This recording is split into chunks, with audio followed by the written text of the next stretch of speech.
我宣布， The 9,861st meeting of the Security Council is called to order. 现在开始。本次会议的 The provisional agenda for this meeting is maintenance of international peace and security, practicing multilateralism, reforming and improving global governance. 一声通过。 The agenda is adopted. 我热烈欢迎尊敬的 I would like to warmly welcome the Secretary-General, the distinguished ministers, and other high-level representatives present in the Security Council chamber. 你们今天的出 Your 席 presence today underscores the importance of the subject matter under discussion. 各位面前 Before each of you 发言的名 is a list of speakers 也有按照 who 安 have 理会 requested to participate 议事规则 in accordance with Rules 37 and 39 of the Council's Provisional Rules of Procedure, as well as the previous practice of the Council in this regard. 我们提议 We 邀请 propose that they be invited to participate in this meeting. 没有人反对。 There being no objection, it is so decided. 按下理事 The 会 Security 现在开始 Council will now 审议 begin 议 its 事 consideration 项 of 目 Item 2 of the agenda. 我谨 I 提 wish 醒 to draw the 安理会 attention of 成员 Council members 注意 to document S S 2025 2025-78, 及 a letter 2025 dated 年 February 3rd, 2025, from the permanent representative of China to the United Nations, addressed to the Secretary-General, transmitting a concept paper on the item under consideration. 现在我请 I now give the floor to the Secretary-General, His Excellency Mr. António Guterres. Excellencies, I thank Minister Wang and China for convening this important discussion. This year marks the 80th anniversary of the United Nations. Born out of the ashes of the Second World War, our organization was the result of a global commitment to, and I quote, save succeeding generations from the scourge of war. It also signaled a commitment to an entirely new level of international cooperation grounded in international law and our founding charter.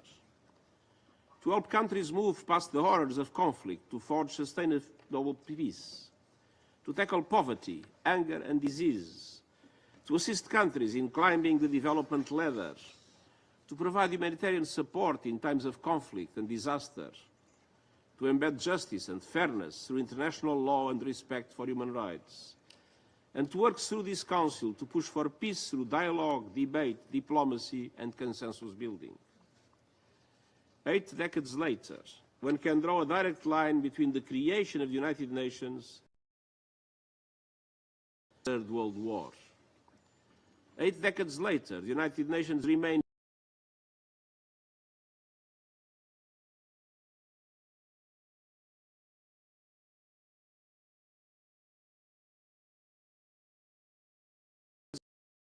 of the United Nations, we must always strive to improve the institution and the way we work. We have the hardware for international cooperation, but the software needs an update. An update in representation to reflect the realities of today. An update in support for developing countries to redress historical injustices. An update to ensure countries adhere to the purposes, principles and norms that ground multilateralism in justice and fairness. And an update to our peace operations. Excellencies, global solidarity and solutions are needed more than ever. The climate crisis is raging, inequalities are growing, and poverty is on the rise. As this Council knows well, peace is getting pushed further out of reach, from the occupied Palestinian territory to Ukraine, to Sudan, to the Democratic Republic of the Congo, and beyond. Terrorism and violent extremism remain persistent scourges, and we see a dark spirit of impunity spreading. The prospect of nuclear war remains, outrageously, a clear and present danger. And the limitless promise of emerging technologies like artificial intelligence is matched by limitless peril to undermine and even replace human thought, human identity, and human control.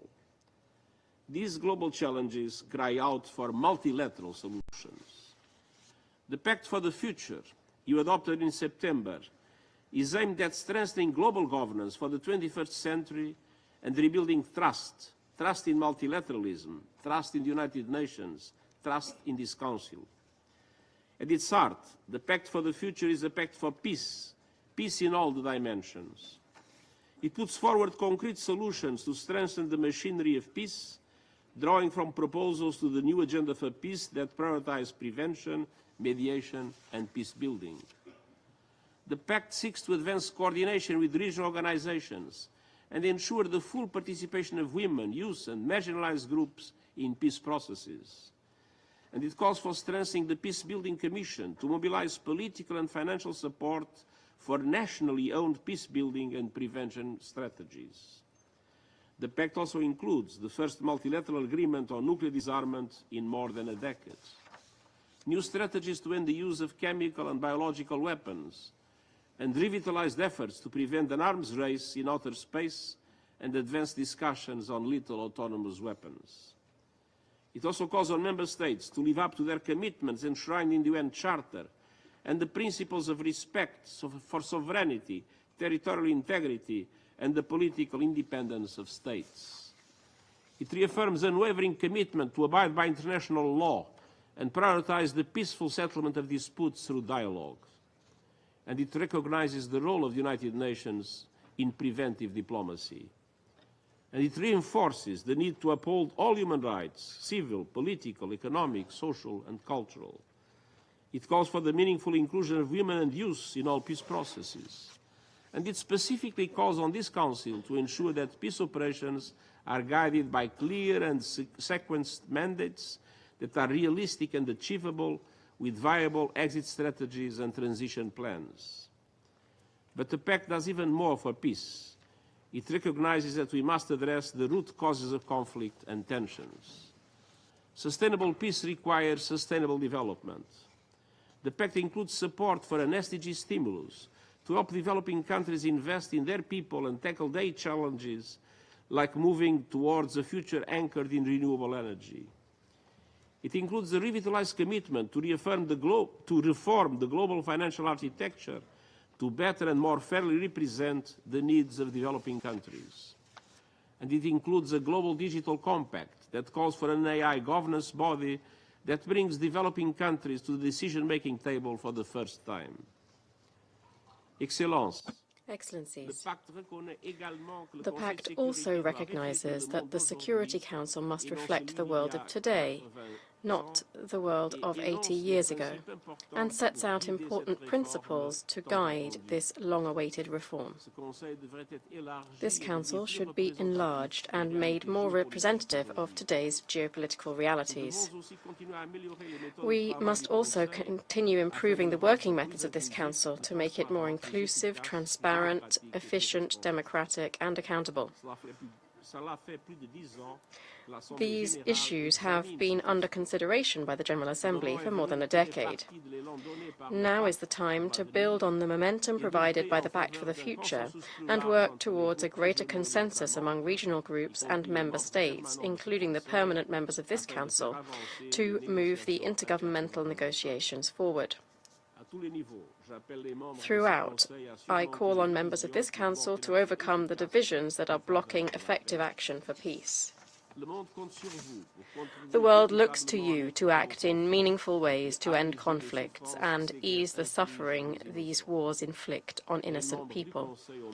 Council members have shown that finding common ground is possible.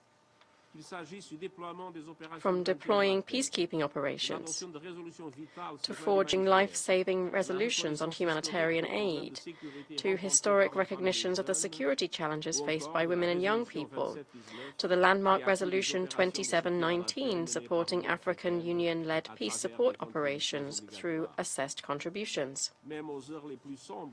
Even in the darkest days of the Cold War, the collective decision-making and vigorous dialogue dialogue in this Council maintained a functioning, if imperfect, system of collective security. I urge you to summon this same spirit, continue working to overcome differences, and focus on building the consensus required to deliver the peace all people need and deserve. Excellencies, multilateral cooperation is the beating heart of the United Nations. Guided by the solutions in the Pact for the Future, multilateralism can also become an even more powerful instrument of peace. But multilateralism is only as strong as each and every country's commitment to it. As we look to the challenges around us, I urge all member states to continue strengthening and updating our global problem-solving mechanisms. Let's make them fit for purpose, fit for people, and fit for peace. Thank you.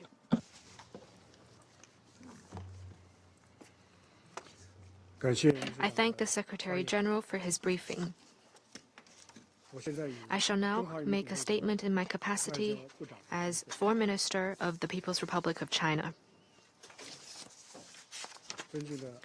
Your Excellency Secretary-General António Guterres, colleagues, I would like to thank Secretary-General Guterres for attending this meeting and for his briefing.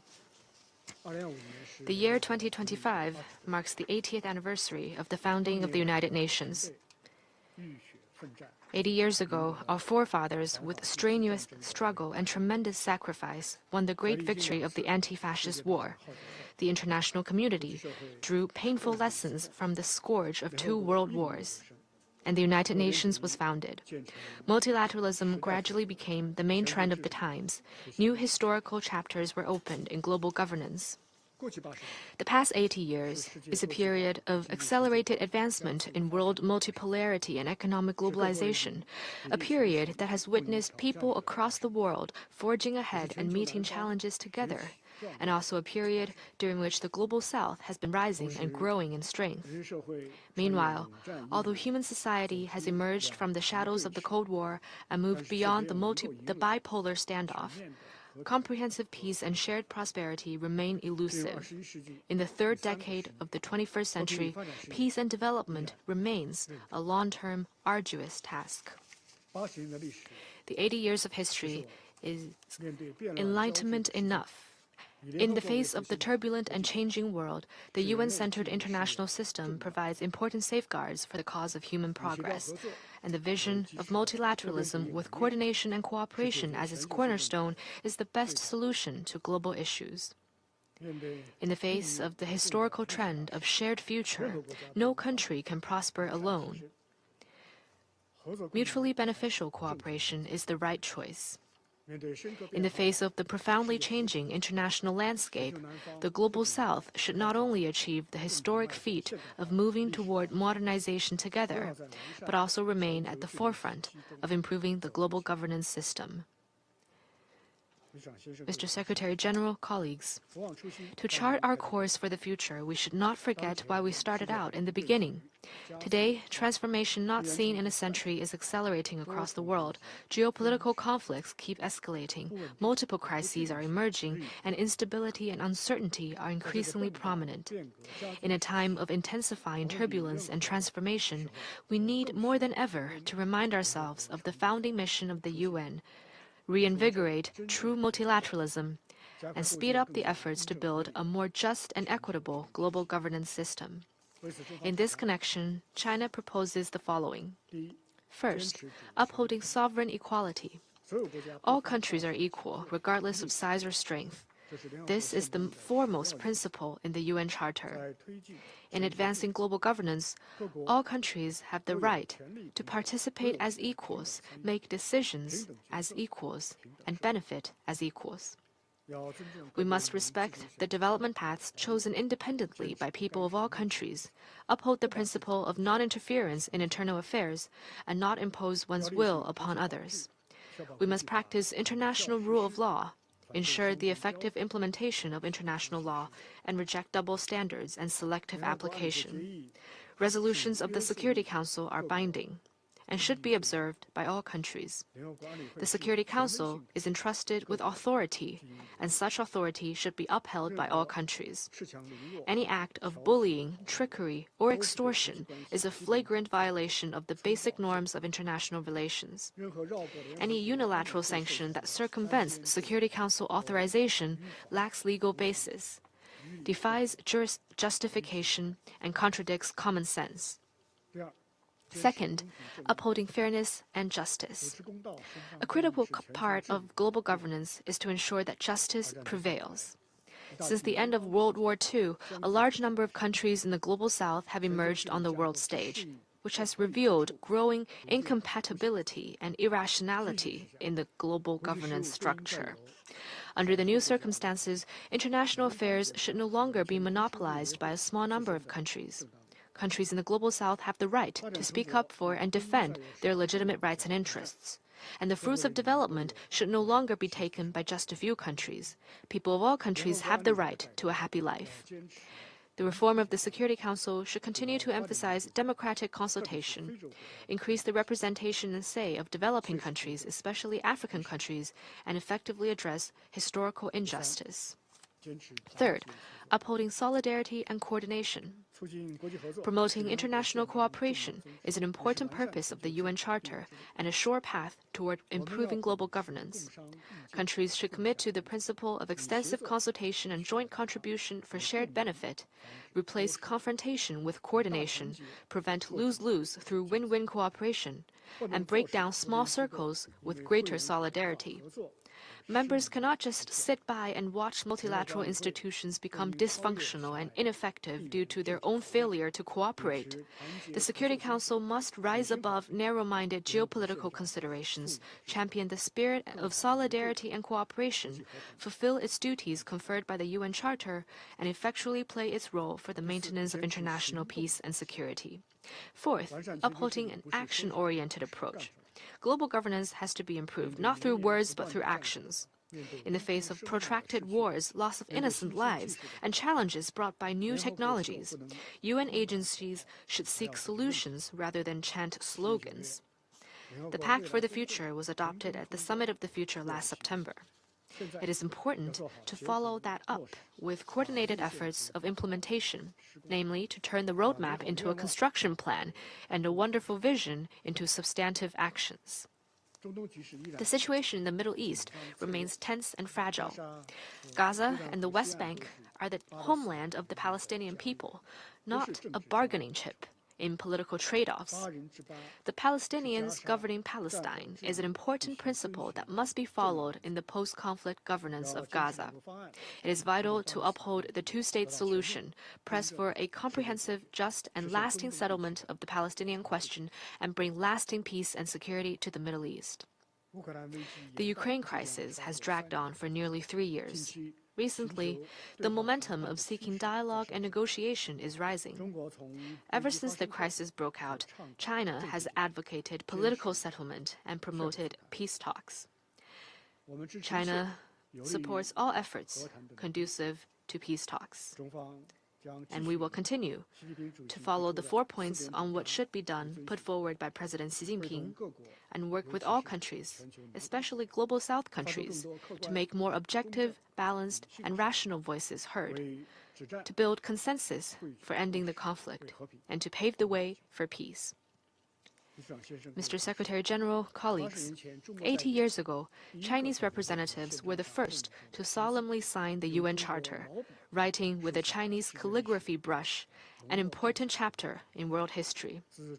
Since the restoration of the lawful seat of the People's Republic of China in the UN, we have remained steadfast in making China's contribution to global governance.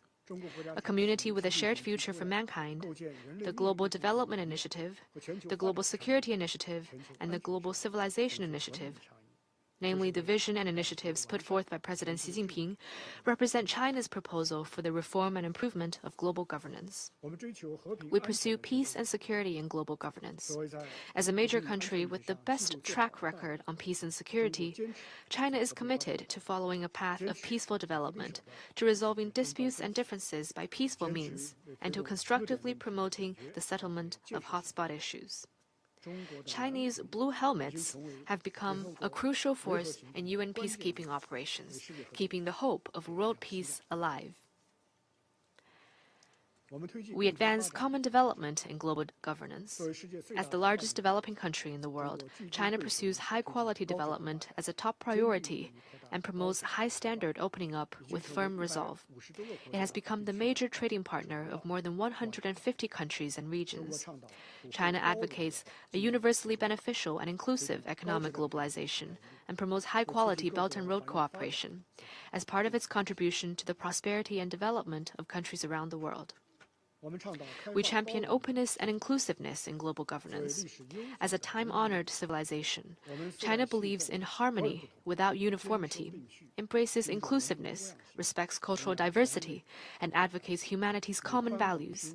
China promotes exchanges, dialogue, and peaceful and harmonious coexistence among civilizations with a broad mind, in a bid to provide fresh impetus to the progress of human civilization.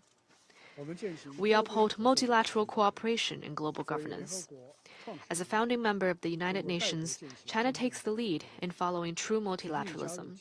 China is a member of almost all universal intergovernmental organizations and a party to over 600 international conventions and their amendments.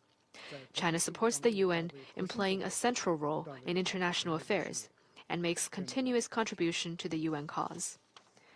Mr. Secretary-General, colleagues, China in the new era is walking with big strides and confidence along the bright path of Chinese modernization. As it continues to make new progress, China will provide more opportunities for the modernization of countries around the world.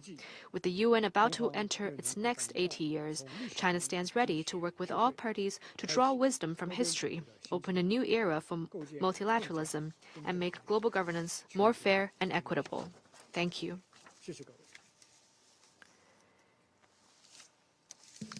I resume my function as President of the Council. I now give the floor to His Excellency Mr. Mohammad Ishaq Dar, Deputy Prime Minister and Minister of Foreign Affairs of Pakistan.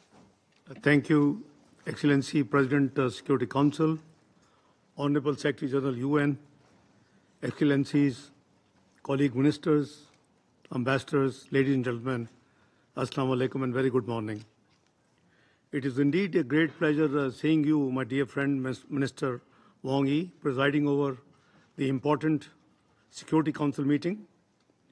Pakistan congratulates China on its successful presidency and commends your leadership in convening this timely debate on practicing multilateralism, reforming and improving global governance. I also thank Honorable Secretary-General for his insightful statement. Mr. President, we are meeting today at a time of profound global turbulence. The world faces a multitude of interconnected crises, threatening international peace and stability, economic stability and sustainable development, including wars in the Middle East, Africa, and Europe. Prolonged and brutal foreign occupation, resurgent fascism, great power rivalries, and renewed global arms race, the increasing weaponization of cyberspace and outer space, and new and destructive technologies. Mr. President, the continued inequalities of the global financial system have further aggravated today's crisis. The very fabric of the world order established under the UN Charter is in danger of being torn apart unless timely reforms and corrective actions are not undertaken.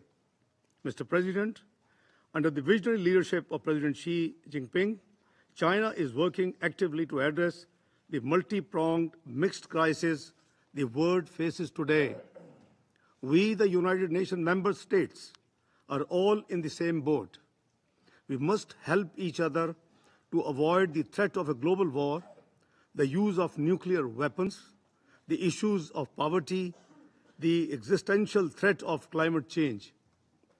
In the Pact for the Future, adopted last year, our leaders have reaffirmed their collective determination to respond to these challenges. We must translate these commitments into actions. It is clear that these complex and interlinked challenges can only be addressed through a renewed recourse to the multilateralism based on the universal and consistent adherence to the fundamental principles of the UN Charter, self-determination of peoples, non-use of threat force, non-acquisition of territory but the use of force, respect for the sovereignty and territorial integrity of all states, non-interference in their internal affairs, and pacific settlement of disputes. Mr. President, nowhere is our failure to uphold the Charter and its principles more evident than in the ongoing tragedy in Palestine, in the vicious military aggression in Gaza, the mass killings of civilians, mostly women and children, in the systematic violations of fundamental human rights, international law, and international humanitarian law. Mr. President, after witnessing 15 months of unimaginable suffering in Gaza, the ceasefire agreement between Hamas and Israel announced on 15th of January 2025 offers a glimmer of hope. Pakistan welcomes this agreement and commends the mediation efforts of Egypt, Qatar, and the United States. We hope that all stages of the agreement will be fully implemented, leading to a permanent ceasefire and an inclusive political process towards a two-state solution. This remains the only viable framework for durable peace between Israel and the Palestinians and the Arab and the Muslim world. We call for urgent and adequate humanitarian assistance to the people of Gaza. The role of UNRWA is critical in this context. We also look forward to the earliest reconstruction of Gaza. We oppose any displacement of the Palestinian people from their homeland. Mr. President, the Jammu and Kashmir dispute is another open wound and an ever-present threat to international peace and security. For almost 8 decades, the same life of the UN, the people of Jammu and Kashmir have confronted brutal foreign occupation and been denied their right to self-determination as prescribed by multiple UN Security Council resolutions. The Security Council has an enduring responsibility to ensure the implementation of its own resolutions. Pakistan will continue to work for a peaceful resolution of the Jammu and Kashmir dispute in accordance with the UN Charter and relevant Security Council resolutions. Mr. President, a peaceful and stable Afghanistan is essential for regional and global security. Pakistan continues to face cross-border terrorist attacks, especially by the Tehreek-e-Taliban Pakistan from Afghan soil. Pakistan remains determined to take all necessary measures to counter these threats. The IAG must take decisive action to prevent terrorism within and from Afghanistan. Despite the cross-border terrorism, Pakistan will continue its engagement with the interim government in Kabul, facilitate humanitarian support to the millions of destitute people in Afghanistan, and support Afghanistan's economic and social development. Mr. President, terrorism remains a global threat. Pakistan has been at the forefront of the fight against terrorism, sacrificing thousands of lives to dismantle terrorist networks and prevent the spread of extremism. All terrorist groups, be it Daesh, Al-Qaeda, TTP, ETM, IMU, and emerging right-wing extremist group, must be opposed with equal determination. Double standards must be rejected. Nor should counterterrorism provide a pretext to surpass the legitimate struggles of peoples for self-determination.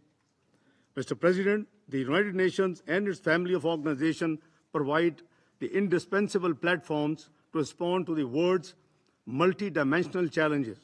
So far, the United Nations has not been enabled to achieve its full potential.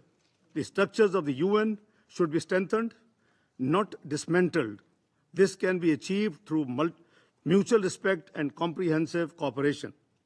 Mr. President, to address the challenges of the 21st century, we must reaffirm our commitment to multilateralism and undertake comprehensive reforms of the global governance architecture, refine and reinforce multilateralism to deliver optimum outcomes.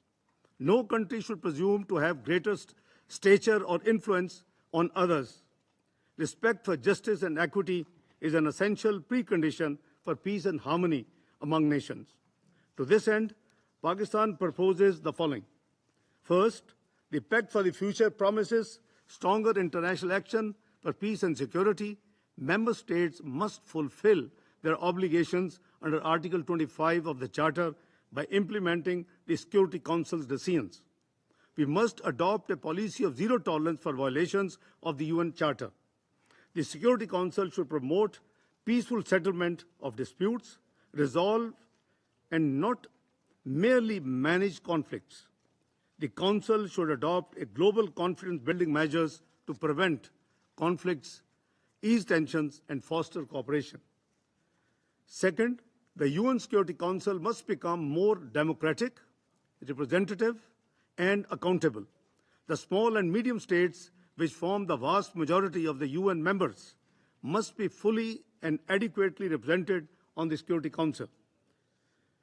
Adding new permanent members would violate the principle of sovereignty and sovereign equality, make the Council even less representative, and exacerbate the prospects of paralysis in the Security Council.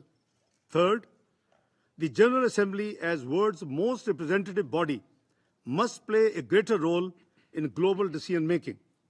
Its mandates and resolution must be respected, and its effectiveness and efficiency enhanced. Fourth, global financial and economic governance must be made more equitable and democratic. The current system is unjust, favoring the rich while trapping developing nations in a cycle of poverty and debt. We call for reforms of the IMF and World Bank to ensure adequate and concessional development financing, debt relief, and allocation of special drawing rights. Fifth and last, the rapid advancement of science and technology, especially artificial intelligence, poses new challenges. International regulations are urgently needed to ensure these technologies serve peaceful and beneficial purposes and do not deepen global inequalities and do not intensify the threats to peace and security. Mr. President, the world order envisioned in the UN Charter must be strengthened. A just, peaceful, and prosperous world requires a strong, effective, and truly representative multilateral system, one that upholds the UN Charter, defends human rights, and ensures equitable development for all. I thank you. I thank His Excellency Mr. Dar for his statement. I now give the floor to His Excellency Mr. Ahmed Molim Fichi, Minister of Foreign Affairs and International Cooperation of Somalia. بسم الله الرحمن الرحيم. أصحاب السعادة والمعالي. Excellencies, ladies and gentlemen, Secretary-General of the United Nations, President, Mr. Wang, members,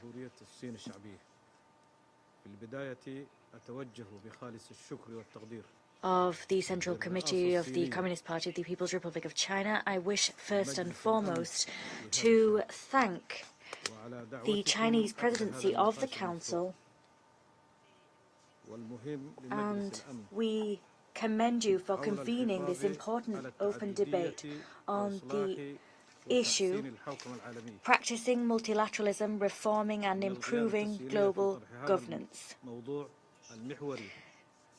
The choice of that issue was an important one and is an expression of the tireless commitment of China and the vital role China plays in promoting the multilateral international order. Mr. President, today's debate is being held at a critical juncture for the international order. The international order indeed is facing major challenges. At this time, multilateralism is beset by a genuine threat. That means that the United Nations and its founding principles are being put on their mettle. Indeed, we're seeing the rising tide of unilateralism and nationalism, and as such we are compelled to note that the organization's efforts based on a faith in multilateralism are imperiled.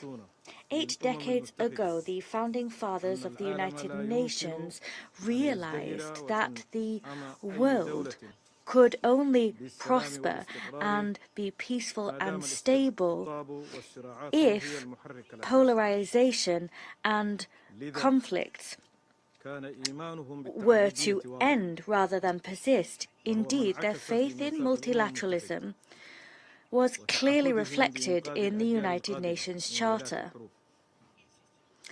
In that charter, they committed to preserve future generations from the scourge of war. They committed to strive to promote cooperation and to safeguard international peace and security.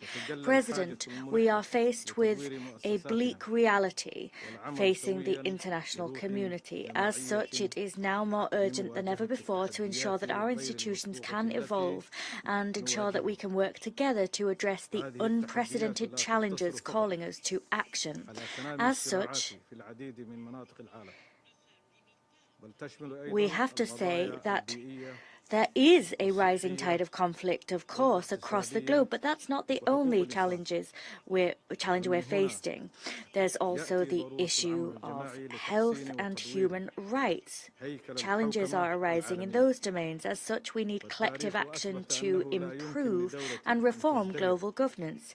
History has indeed proved that no state can prosper while others continue to be at the mercy of war and division. There is no doubt whatsoever that multilateralism and the very essence is indeed the very essence of the United Nations Charter, because the United Nations was created with the overriding goal of promoting international peace and security, cooperation between states, and achieving social and economic justice for all.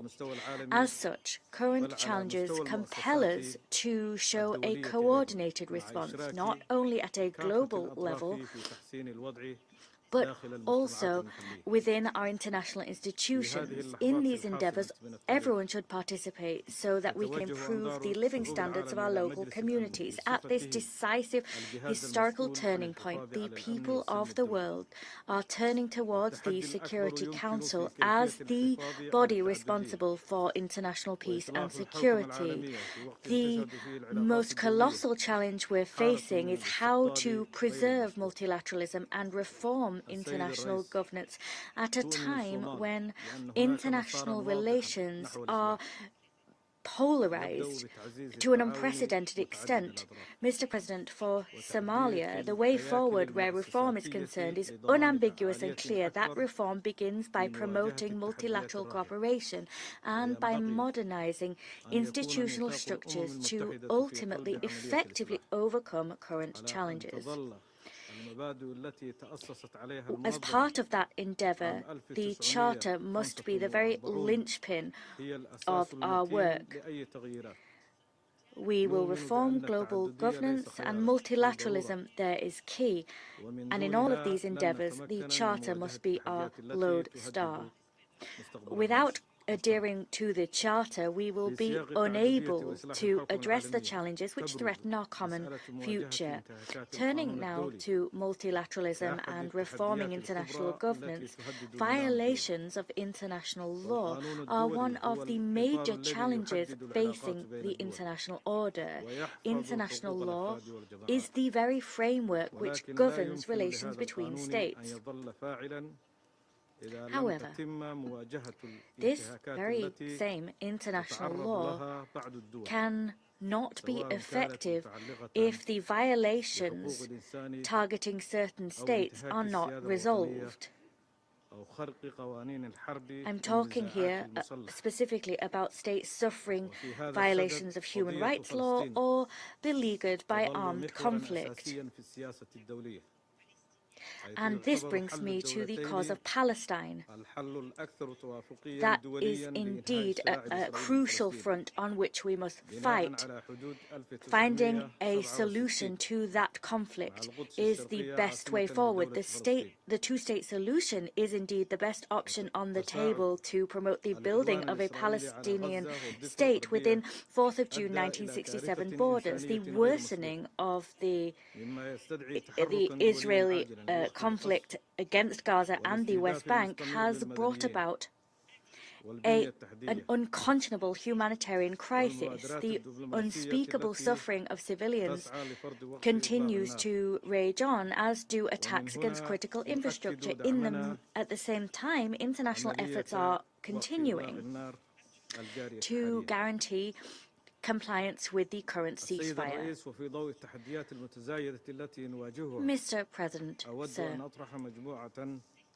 in view of the growing challenges facing us, I wish to put forward a number of proposals, possibly able to preserve multilateralism and reform and improve global governance. First of all, one, we should promote preventive diplomacy. The Security Council has the responsibility to adopt a proactive approach to bolster preventive diplomacy mechanisms through preemptive mediation, the goal being to reduce tensions and prevent conflict. Two, we should reform the Security Council. That requires bringing about an international order based on a multilateral order, and doing that requires a deep-rooted reform of the Security Council's structures. In light of the legitimate concerns of the states of the Global South regarding their lack of representation. As such, we should continue to reform and expand the Security Council, including by granting African states 2 permanent seats. They should come with the right to veto because that would reflect geopolitical transitions. 3, flagrant violations of international law and impunity should end. We should address current challenges seen in the form of flagrant violations of international law, and these violations are brought about as a result of people trampling on Security Council resolutions. There should be effective mechanisms to implement resolutions and the international law to bolster the UN's capacity to act as a guarantor for international peace and security. 4, in terms of artificial intelligence and in light of the deep-rooted inequalities of states where AI is concerned, we should underscore that expedited technological progress has widened divides between states in terms of technological access. That gap needs to be narrowed so that they can be used for development goals. As such, we must promote international cooperation and guarantee technology transfers. The goal here being that all states, not only developed states, are able to fully harness the potential of these technologies. My 5th point, the future and the promotion of multilateralism. The Pact for the Future is the very cornerstone of promoting multilateralism within the international order. The Pact for the Future calls upon states to pool efforts to address common global challenges. At this crucial stage, we must bolster the very foundations of that way of thinking and the pact, because multilateralism needs to be promoted and defended in order to usher in peace and sustainable development for the future.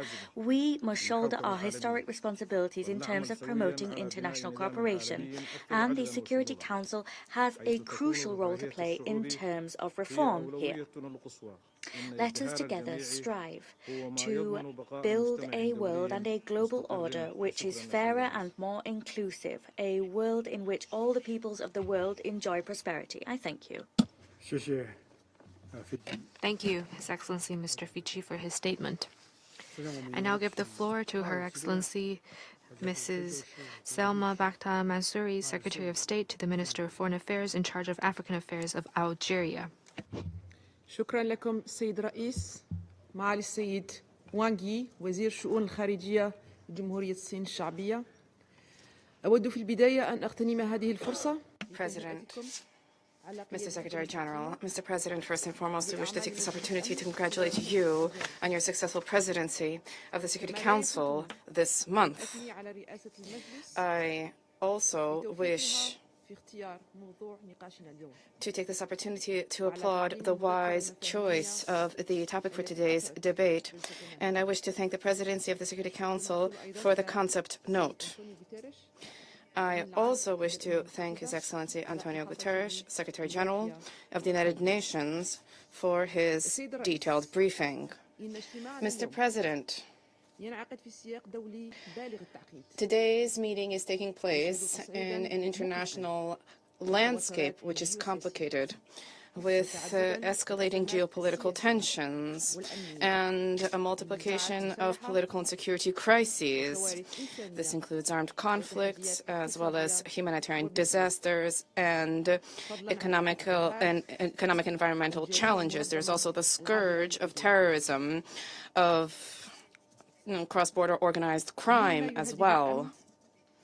These are challenges which are jeopardizing international peace and security, and they are undermining the effectiveness and efficiency of our multilateral order. These are challenges which are also compounded by growing violations of international law and of the Charter of the United Nations, as well as the marginalization of the role of regional organizations, specifically the African Union. There are also attempts undertaken to impose double standards vis-à-vis present-day conflicts, specifically in Africa.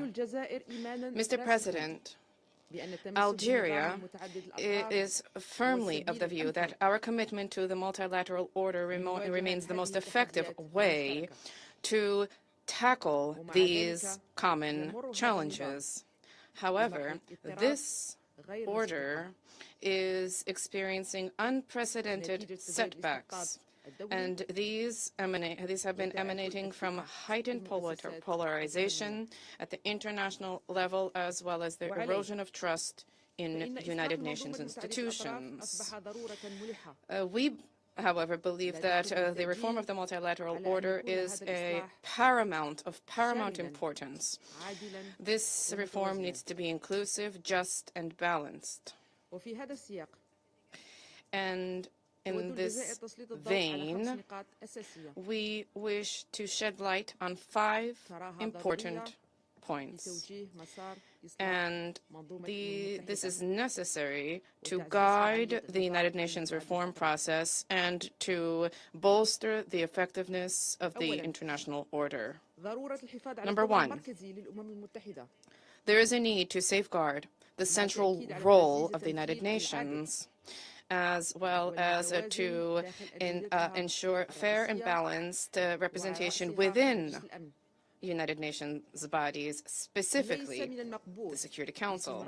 It is unacceptable that there is ongoing historic injustice endured by Africa in light of the fact that Africa is a continent which represents more than a quarter of the United Nations membership. And Africa continues to be deprived of permanent representation at the Security Council, and its representation in the non-permanent seats remains limited. And in this regard, my country reaffirms our full support for the shared African position as stipulated in the Slovakia Consensus and the SIRT Declaration. This is a position which is largely supported by the United Nations membership. Second, there's a need to enhance the role of the General Assembly of the United Nations in its capacity as the most representative and most inclusive body. There's a need to provide the General Assembly with greater authority to tackle major international challenges in order to enhance democracy within our organization. The restoration of the balance among the bodies of the United Nations is an urgent priority, for the United Nations order not to exclusively be limited to the Security Council. There's a need for the General Assembly to restore its place as a critical platform and a body to take decisions that are inclusive and decisive. The General Assembly represents all member states and remains the most representative body when it comes to enhancing the principle of international democracy and balanced governance.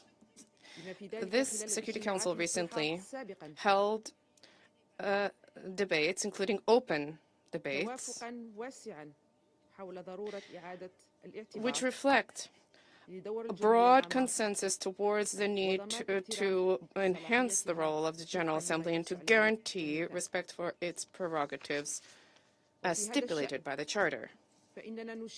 And in this regard, we applaud the central role played by the ICJ in its capacity as the main judicial body of the United Nations, specifically to prevent the outbreak of international conflict and to resolve these conflicts through peaceful means. Thus, we cannot but welcome the role of the ICJ vis-à-vis ensuring justice and rule of law when it comes to delivery of justice for the Palestinian people and shoring up the primacy of law. We urge the ICJ to continue to embrace this approach, specifically vis-à-vis the ongoing threats of forced displacement, which the residents of Gaza have been enduring. Third, there is a need to improve the working methods of the Security Council to ensure that they be more transparent and effective, and for there to be equal opportunity for all members of the Security Council. In this respect, we wish to recall the initiative launched by Algeria and its mandate at the Security Council, and this was reflected in the implementation of 507, Note 507, last December, in order to establish equality vis-à-vis access and awareness about the documentation of the Council for both permanent and elected members of the Security Council. This measure was welcomed favorably and shows that consensus is indeed possible when political will exists and when there is a spirit of constructive work that prevails.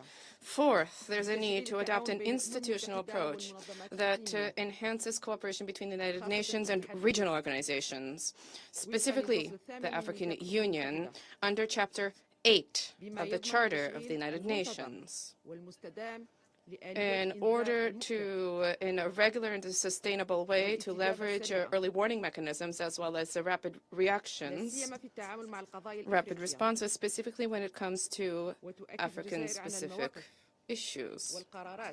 My country believes that the positions and the decisions taken by the African Union and African regional organizations, specifically vis-à-vis countries currently experiencing complex crises, need to be supported by the Security Council and the international community. This is necessary for international-led efforts to complement African visions, far from any interference or diktat from settlers, colonialists, or external factors being brought into play. We also believe that the sanctions regime imposed by the Security Council remains one of the best tools at the disposal of the international community to counter threats to international peace and security. There is the goal needs to be preventive, not punitive. This is the approach of wisdom. And however, sanctions regimes need to be vigilantly implemented to prevent crises before they break out. Sanctions, when they are poorly designed, are liable to exacerbate humanitarian crises and worsen the plight of civilians. This runs counter to the principle of human rights. I now turn to enhancement of multilateral cooperation. There is a need to revisit the design and implementation of the sanctions regimes. This is necessary in order to focus more on the objective of prevention. These sanctions need to be accompanied by effective and meaningful diplomatic efforts geared towards resolving conflict and establishing peace. And for these measures should not become harsh sanctions causing suffering for populations and which may result in human rights violations. This also requires greater coordination among the membership of the Security Council and the reinforcement of mechanisms for dialogue and negotiations in order to build trust, to prevent conflict as well prior to the exacerbation of this conflict.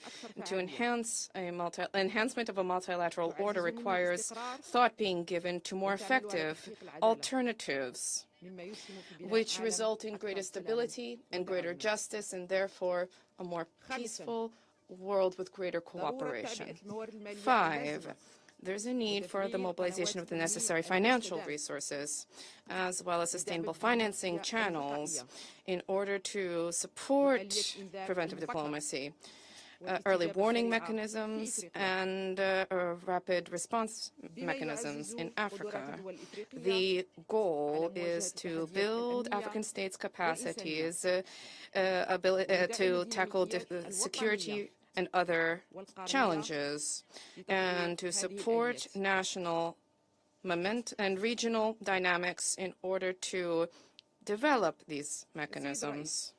Mr. President, as we mentioned global reform, there's a need also to highlight the importance of addressing the financial and economic order, the global financial and economic order, including the Bretton Woods institution, in order to ensure broader participation of developing countries, specifically African countries, and their participation in decision-making at the economic level. These are decisions which affect their future.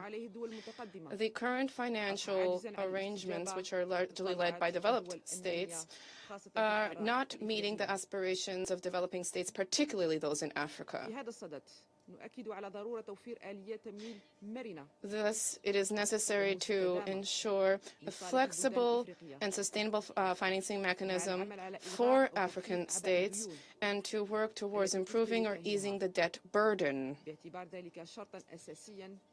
This is a prerequisite for the implementation of national and regional development agendas. We also call for reform of the global commercial, the trade order, to ensure equal opportunity vis-a-vis African products on the international market, and this is necessary to incorporate the economies of developing states in a fair way into the international economy. The presidency of the G20 by an African state this year, South Africa is presiding. This represents an opportunity to support states in the global south and Africa in particular as they seek to play a greater role in multilateral political and economic governance. Mr. President, the artificial intelligence gap between countries of the North and countries of the South is a source of concern. Artificial intelligence technologies are not matters of simply complicated algorithms. These are also issues related to the security of countries as well as their right to protect their sovereignty. The AI landscape has a lack of legislation, a lack of rules, and this poses new threats for our continent, threats which know no borders.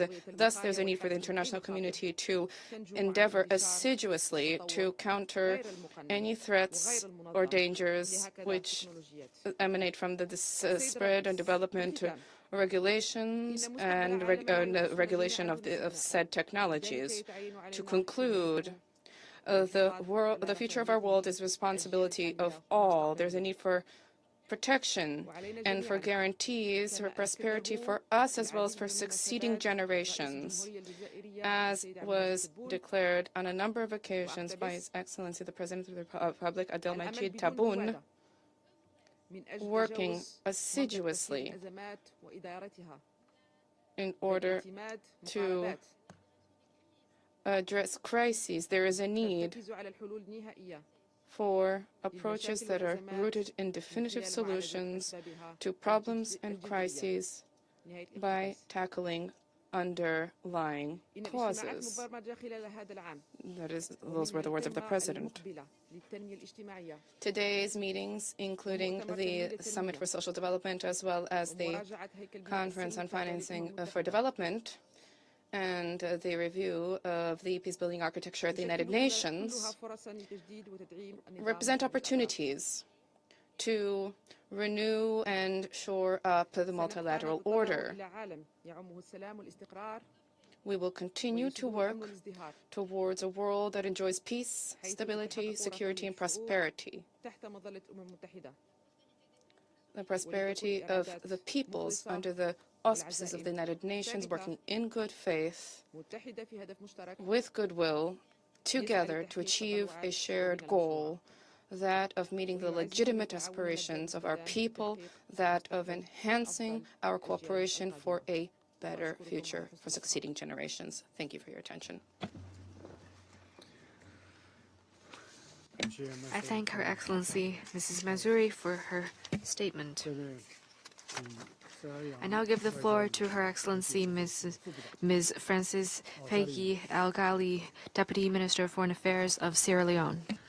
Mr. President, Your Excellency Wang, Foreign Minister of the People's Republic of China, Sierra Leone commends the People's Republic of China for convening this important high-level open debate on the crucial topic of practicing multilateralism, reforming and improving global governance. At this critical moment in global affairs, this debate affords us the opportunity to reaffirm the foundational principles of the United Nations enshrined in its charter, including sovereign equality, non-interference, peaceful resolution of disputes, and collective security. I also thank the UN Secretary-General, His Excellency António Guterres, for his instructive briefing. Multilateralism has been the cornerstone of international peace and security for 8 decades. As we approach the 80th anniversary of the United Nations later this year, it is a moment for reflection, to celebrate its achievements, acknowledge its shortcomings, and reaffirm our shared commitment to building a more just, equitable, and effective multilateral system. The United Nations was founded in the aftermath of the devastating Second World War with a solemn pledge to, I quote, save succeeding generations from the scourge of war. Over the past 8 decades, multilateralism has been pivotal in preventing and addressing conflicts, promoting peace, and advancing development. Yet, despite global wealth increasing, we face growing inequality both within and among nations. With 700 million people living in extreme poverty, constituting 8.5% of the global population, our world is beset by unprecedented challenges, including conflicts, pandemics, humanitarian crises, climate change, and technological disruptions. These require urgent, collective, and innovative responses. To address these pressing issues, let me highlight 4 key points. First, Sierra Leone strongly believes that multilateralism remains the best means to address global challenges. As the UN Secretary-General rightly stated, there is no other way to deal with global challenges than with global responses organized in a multilateral way. However, for multilateralism to be truly effective, it must be inclusive, representative, and results-driven. Our multilateral system must adapt to the changes in global economic dynamics, population, and influence. In particular, women and youth, as major stakeholders, must actively participate in policy making and development processes. Moreover, developing countries, especially in Africa and the Global South, must have a stronger voice in global decision-making. To this end, the UN Security Council, as the cornerstone of international peace and security, must be reformed to better reflect current geopolitical realities and ensure fair representation. Nearly 80 years since its formation, the Council remains outdated with its imbalanced composition, undermining its legitimacy and effectiveness. In this regard, Africa remains the most glaring victim of this inequity.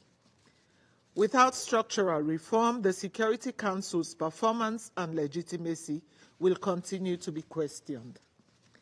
As we reflect on the theme of reforming and improving global governance, it is crucial to recognize how Africa's exclusion from decision-making bodies such as the Security Council and the multilateral development banks hinders the continent's ability to contribute meaningfully to global governance.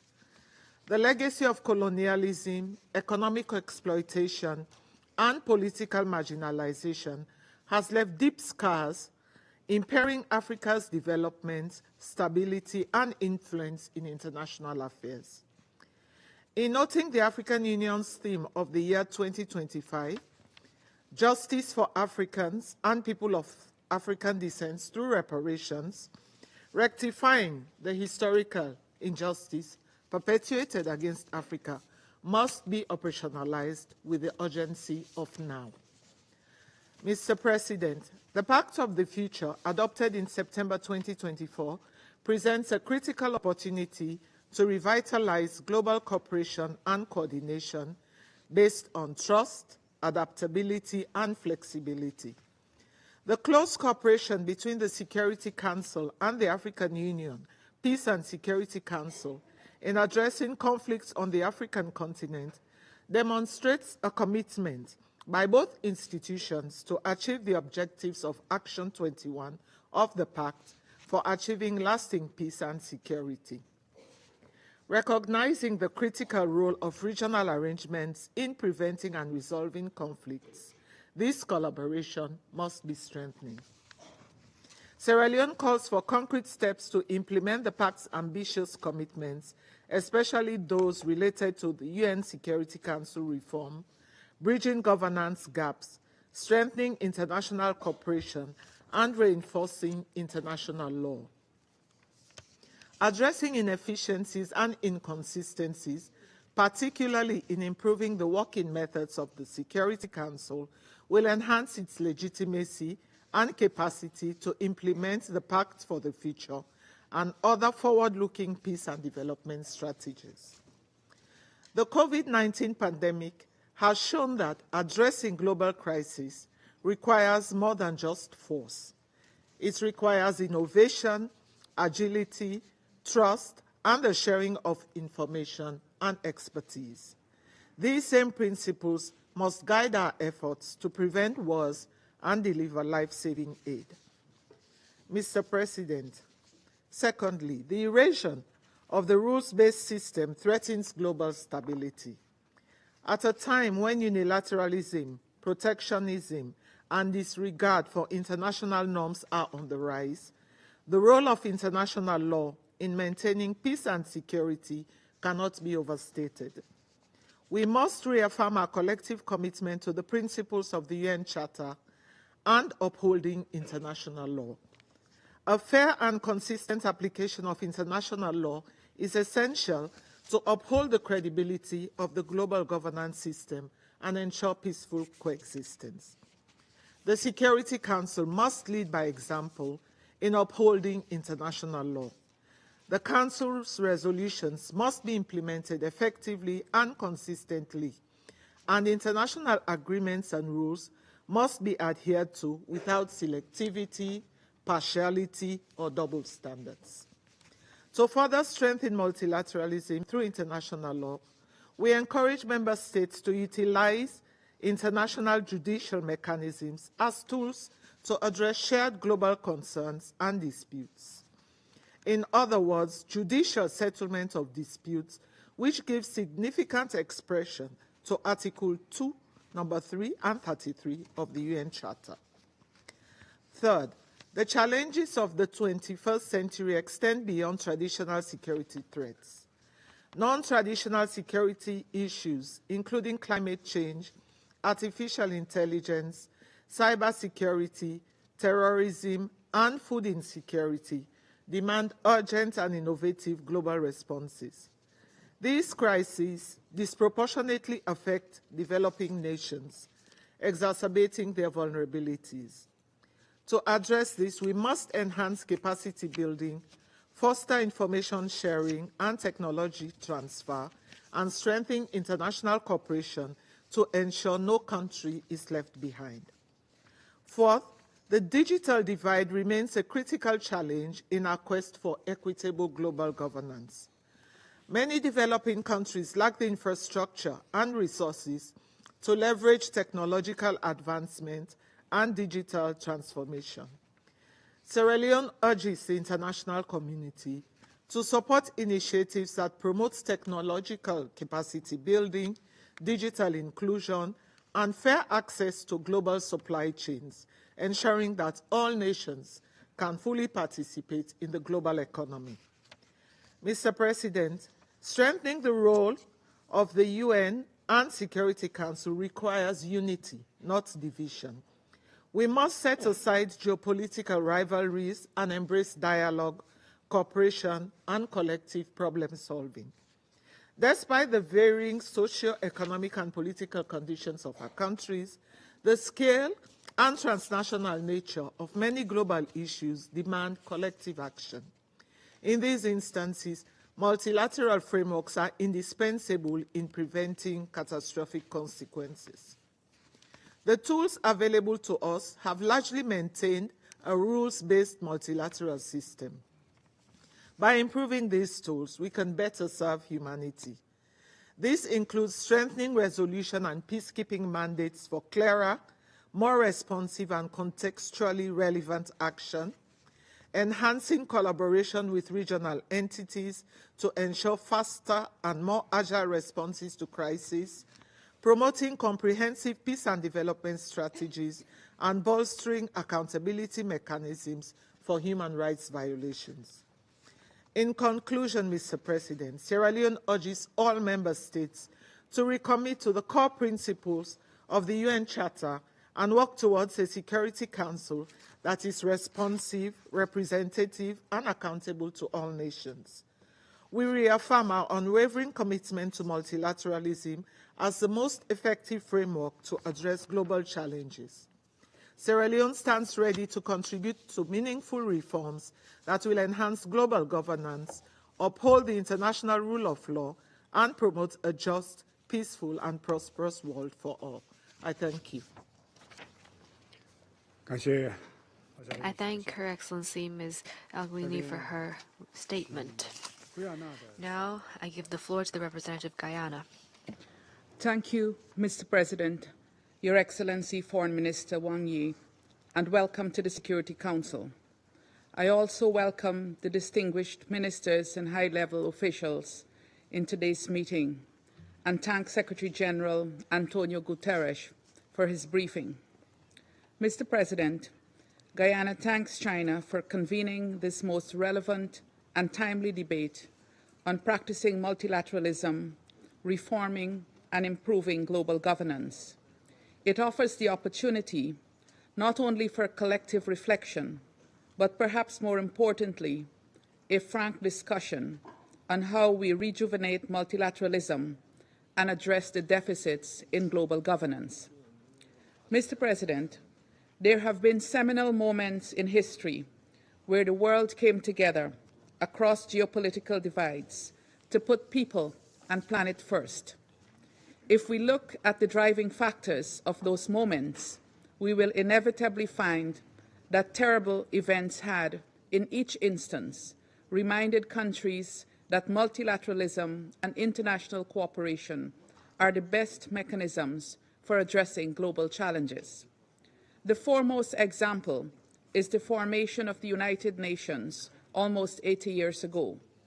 On the heels of 2 world wars, world leaders joined hands with the aim of saving succeeding generations from the scourge of war and crafted the United Nations Charter as the blueprint. The Charter continues to provide a solid foundation for collective global action, grounded in the understanding that peace and security, development and human rights are interdependent, and that respect for international law and justice are indispensable to achieving these objectives.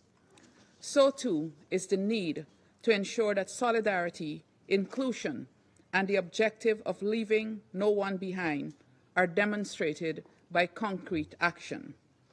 Mr. President, Excellencies, it is the translation from commitments to action where multilateralism has largely not delivered in recent decades.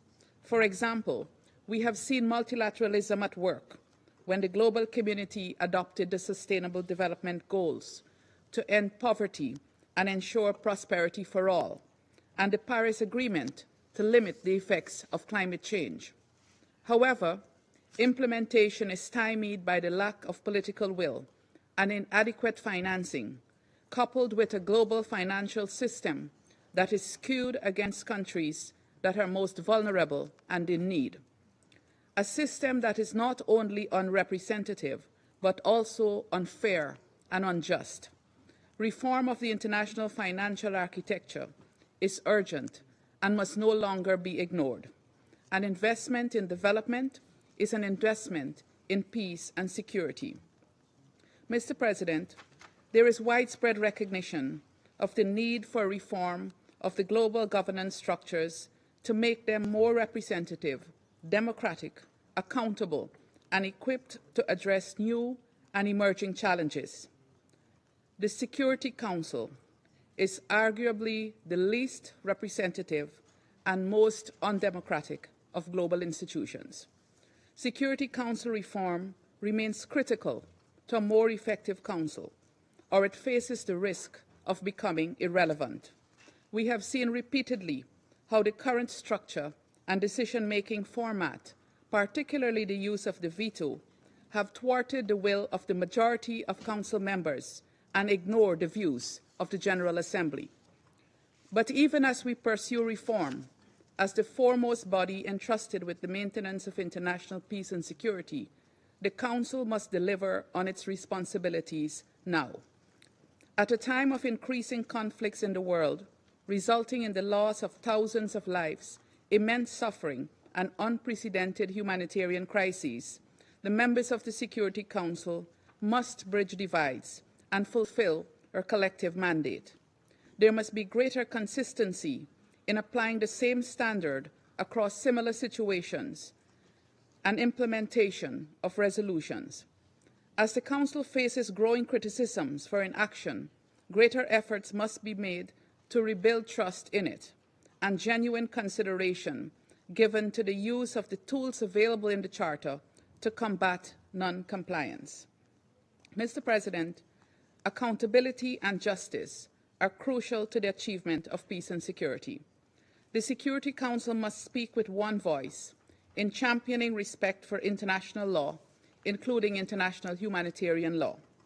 While it is incumbent on all states to be exemplary in their adherence to the Charter, Council members should hold themselves to the highest standards of performance and accountability. They should not be among those undermining the judicial institutions of the United Nations, which is crucial in ensuring respect for the rule of law and promoting accountability. Mr. President, given the interlinkages in the challenges we face today, there must be a holistic approach. Narrowing development divides, overcoming poverty, increasing opportunity for young people, ensuring women's participation, promoting respect for human rights, and building democratic governance structures are all essential for the attainment of international peace and security. This Council cannot afford to act in a vacuum. It must bring into consideration the related issues of poverty, hunger, inequality, climate change, and the impact of new technologies. In closing, Mr. President, last September, our heads of state and government took a definitive step with the adoption of the Pact for the Future, committing to protecting the needs and interests of present and future generations and transforming global governance. We must now, together, implement the actions outlined in the Pact, recognizing that no state can overcome the challenges we face on its own. It is global solidarity, supported by strong global governance structures and a requisite political will, which will help us to achieve a world that is peaceful, inclusive, sustainable, and prosperous. I thank you. 圭亚那代表的发言，下面我请丹麦代表发言。 The representative of Guyana, and I now give the floor to Denmark. Secretary-General for his powerful words and his call to action. Mr. President, 80 years ago, from the ashes of two devastating world wars, the international community came together to establish the United Nations. The task was as momentous as it was visionary to save succeeding generations from the scourge of war. It was a moment of hope in history, of unbridled optimism for humanity, for the promise of the Charter. Today, that promise remains as important as ever. Denmark is a founding member of this organization. Our belief remains as firm as it was 80 years ago, that many of our challenges are too great and too global for any nation, large or small, to face it alone. A strong and fair system, with the United Nations at its core and international law as its foundation, remains our best, indeed our only, option to address the multitude of threats and challenges we face. Mr. President, allow me to make 4 points. First, multilateralism works. For 8 decades, the United Nations has helped to prevent a third world war. Together, we have created programs to reduce poverty and hunger, protect human rights, eradicate disease, increase access to education and healthcare, advance gender equality, and build sustainable peace. We have worked to expand and uphold international law and pursued accountability when international crimes have been committed. While much remains to be done, let me be clear. Denmark strongly supports this system and all that we have achieved, imperfect as it may be. Second, Mr. President, recent landmark agreements such as the Pact for the Future, the 2030 Agenda, and the Paris Agreement exemplify the potential of multilateralism at its best. But potential must be translated into impact. What is needed now is implementation. The Pact presents a bold vision for this multilateral system, including the Security Council. Around this table, it is our responsibility to act. We must not be afraid to rethink our tools, to adapt to changing realities. This is especially necessary for UN peace operations. Denmark firmly believes that UN peace operations remain indispensable for addressing conflicts and sustaining peace. For millions, the blue helmet represents hope in the darkest corners of conflict. But as the very nature of conflict evolves, so too must our response. To effectively address the complex security challenges of our time, more agile, adaptable, and responsive approaches are needed. This includes working across the whole peace continuum, from preventive measures and diplomacy to peacekeeping and post-conflict recovery. The Security Council should lead in advancing fresh thinking on how to ensure this. Mr. President, my third point. We cannot seriously tackle the issues facing multilateralism when the Security Council continues to operate in the reality of yesteryear. Excellencies, it is no longer 1945. The world needs a more representative Security Council, one which reflects the global diversity of the 21st century, one which addresses the historical injustice done to the African continent and ensures greater representation of developing countries across regions. As we push for fundamental reforms, we must also assess the actions and, tragically, inactions of the Council. Too often, this Council has been unable to alleviate immense suffering due to the veto. The veto should never stand in the way of action to prevent and end atrocity crimes. Fourth, Mr. President, Underpinning all of these points, and indeed all of our collective action, must be an unwavering commitment to international law and the United Nations Charter. For Denmark as a small country, this is our guiding star. Respect for the basic purposes and principles of the United Nations, including sovereign equality, territorial integrity, and political independence for all states, is indispensable to the cause of peace. It is the foundation for a world in which might does not make right. As we uphold these principles, the respect for human rights and international humanitarian law must be at the core. We must end cycles of impunity and ensure accountability for victims and survivors of international crisis. This should be accompanied by efforts to identify and address the root causes of conflict. While states bear the primary responsibility to protect their populations from atrocities, this Council has an important role to play in ensuring timely and decisive international action. Mr. President, to conclude, multilateralism is based on a fundamental willingness to work together, to understand the language, culture, and concern of others, and to find compromises. This is what the United Nations stand for.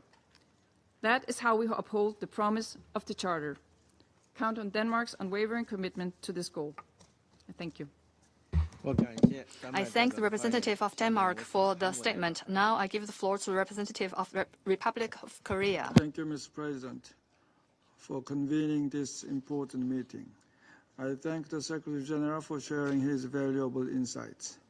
As we celebrate the 80th anniversary of the United Nations this year, we stand at a crossroads, proud of our achievements to date, yet also confronted with doubts in our common belief in multilateralism. Since the adoption of the UN Charter, member states have worked together to lay the foundation for a world free from the scourge of war, a world grounded in fundamental human rights, the rule of law, and sustainable development. Yet today, the multilateral architecture we have built is under immense pressure. For 3 years, Ukraine has suffered the devastating consequences of a military aggression in flagrant violation of the UN Charter by a permanent member of the Security Council.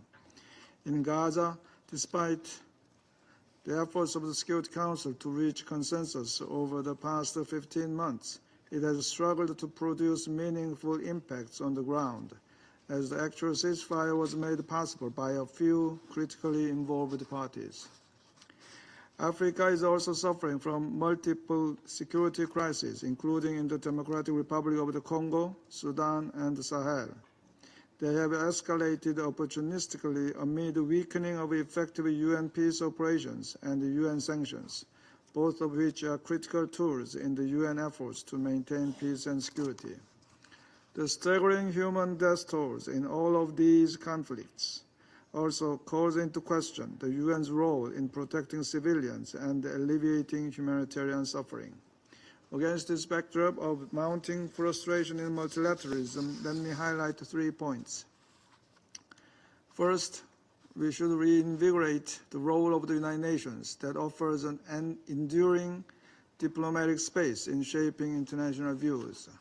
It is extraordinary that 193 countries, with each of us at different stages of political and economic development, like-minded or even antagonistic, gather every day in this very building to discuss and try to solve current and future issues.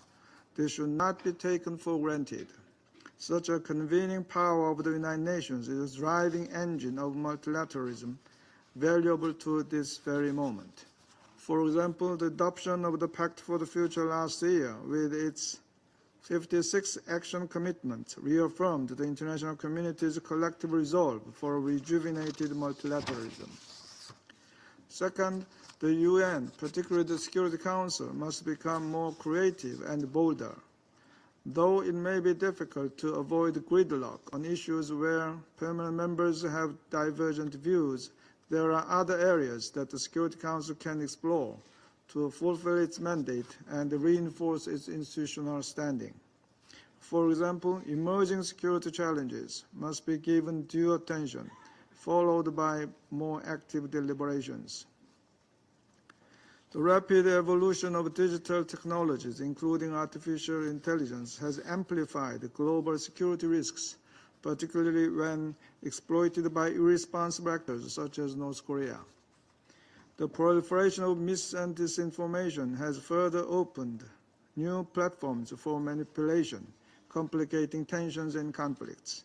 Likewise, climate change is intensifying global instability by heightening competition over resources. Geopolitical divides must not prevent us from addressing these urgent and new challenges. Third, we must defend and uphold the three pillars of the UN work, namely peace and security, development, and human rights. We believe that we simply cannot accomplish economic development and sustaining peace without justice, human rights, and democracy. Equally, without solid development, political democratization and human rights cannot fully flourish, something Korea has experienced firsthand in its own national development. In order to continuously support the virtuous cycle of the HDP nexus, we increased our ODA by 30% last year, which is 4 times the amount compared to 2010. The Peacebuilding Commission can play a crucial part in this regard with its unique advisory role that covers all 3 pillars. As a Security Council PBC informal coordinator, the Republic of Korea is committed to bringing greater coherence to both bodies. Mr. President, on a final note, the rise of the elected 10 members in the Security Council gives us a sense of inspiration and hope that they can take the lead when geopolitics divide the Council. In this vein, Security Council reform should be navigated in such a way that empowers more elected members, increasing the Council's accountability to the wider membership. Now, more than ever, global challenges require global cooperation. Korea remains steadfast in its commitment to strengthening multilateralism, and we will continue to work with all partners to this end. Thank you, Mr. President. I thank the representative of the Republic of Korea for the statement. Now give the floor to the representative of Panama. Gracias, señor presidente. Thank you, Mr. President. Panama thanks the People's Republic of China for convening us today to this high-level event, which invites us to reflect on the foundations of the United Nations, its purpose and its future in global governance. We further express our thanks for the important contribution made by the Secretary-General António Guterres. We extend a warm welcome to His Excellency Wang Yi, Minister of Foreign Affairs of the People's Republic of China, and likewise to the Ministers of State who are honoring us with their participation today. President, multilateralism is facing its most critical juncture since the foundation of the United Nations 80 years ago, born out of the ruins of a violent, devastating and cruel global conflict. The rationale that led to the establishment of the United Nations with its multilateralist structure to guarantee international peace and security offered a level of protection to small countries from the arbitrary impositions of the most powerful. This raison d'être for global governance has been buckling under a system that has become unwieldy and slow to incorporate and implement the much-needed technology and innovation to provide the right solutions with the necessary urgency. It is regrettable that the Security Council, the only multilateral body tasked with maintaining international peace and security, is no longer up to the job of fulfilling the important aim for which it was established after the Second World War. We are forced to caution that what is urgently needed is a true review of its architecture.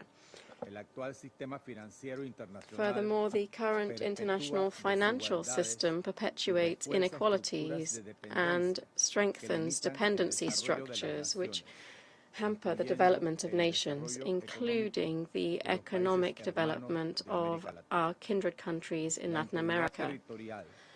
Territorial integrity, sovereignty, and the right of peoples to decide on their own destiny are not, nor can they be, negotiable. Panama, as a founding country in this organization, with the contributions from the distinguished Panamanian lawyer Dr. Ricardo J. Alfaro, who contributed to the drafting of the Universal Declaration of Human Rights in incorporating the term human rights in the United Nations Charter, notes with concern the development of these trying situations, which the organization is currently facing, and which are weakening multilateralism. But at the same time, Panama harbors the hope that these perilous circumstances will lead us to find channels for close communication, free of disinformation, threats, and ideological polarization. For this reason, we support the Secretary-General's pragmatic vision set out in the Pact for the Future. We understand that to ensure that this multilateral inclusive commitment has sustainable effects over time, we mustn't brook terminology exclusions in its language, nor the use of double standards, which would further erode the integrity of the United Nations Charter and the Universal Declaration of Human Rights. Unmovable pillars both in the achievement of international law and in ensuring an effective multilateral system. Panama will always be in favor of the inclusive participation of all relevant sectors in a context of conflict for the benefit of the civilian population and with the equitable and increasing participation of women and young people as agents of peace and development. Panama, as a small state, is reaping the rewards of multilateralism and has been doing so since our foundation as an independent republic. Tangible proof of this is the generational struggle that through diplomatic efforts led to the end of a colonial enclave which divided us and to the recovery of our canal, one of the vital waterways for ensuring sustained and neutral service to international trade and to global free maritime transit. It was in this council, meeting in Panama City in 1973, it was this council that brought international attention to the Panamanian cause, leading the parties from that time to negotiate treaties bringing an end to foreign presence on our territory, guaranteeing the world's support for our full sovereignty and our territorial integrity. This is a landmark that, 25 years after the return of the canal, allows Panamanians to benefit from exemplary, well-warranted economic growth in the region. The historic realities of that time no longer reflect current necessities, hence why reform to the Security Council is so vital. The blocking of consensus and the indiscriminate use of the veto due to the lack of geographic representation in this body means that the hope of millions of people immersed in tragedy, in famine, and in humanitarian crises without wholesale solutions all go unanswered. It's time to rescue multilateralism from ruinous mistrust and to breathe new life into the decisions that are taken both in this Council, but in all of the spaces created to address global governance from different angles. It is time to reactivate the protection that multilateralism provides to small states united by their vulnerability from the arrogance of the geopolitical interests of others. Multilateralism isn't one option among many. It is the cement that provides the sturdy foundation for stability and for international well-being. President, Panama, like many states here present, can come up with solutions. Nonetheless, these solutions will lead nowhere if we don't trust in ourselves and if we do not stand ready to implement the mechanisms that we have to hand, to enforce the mandates contained in the dozens of resolutions that we adopt every year. The Secretary-General can only operate in the margins of what this membership allows him. Hence why the right way to maintain international peace and security connected to sustainable development and human rights is to enforce the legitimate political will of our peoples. We are facing a crisis of representation, where political power has been concentrated among the few, leaving the rest to feel marginalized. The world has moved forward, has moved on. It's our responsibility not only to keep pace, but also to get ahead to address that concern and the looming concerns with the emergence of artificial intelligence, cybersecurity threats, and disinformation intended to polarize us, just to cite a few challenges that we must face collectively. Mr. President, it is time for this helpful debate to guide us to undertake a self-assessment, to reflect and to act, to address the glaring question marks hanging over the multilateral system and global governance. 80 years after all too few changes, we must ensure that rather than floundering, the system flourishes and prospers. Thank you. I thank Panama for their statement. I now give the floor to the representative of Greece. Allow me to start by thanking China and Foreign Minister Mr. Wang for selecting this very important topic and for convening this timely debate.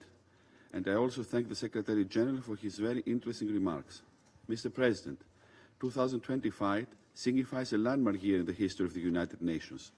As we are preparing to celebrate its 80th anniversary, it's becoming more difficult to meet people that can remember a world without the United Nations, a world shaped by the horrors of the two world wars. Therefore, it is necessary to prevent, among future generations, the risk of oblivion of the devastation that preceded the creation of the organization through highlighting its accomplishments in the promotion of international peace and security, sustainable development, and the protection of human rights.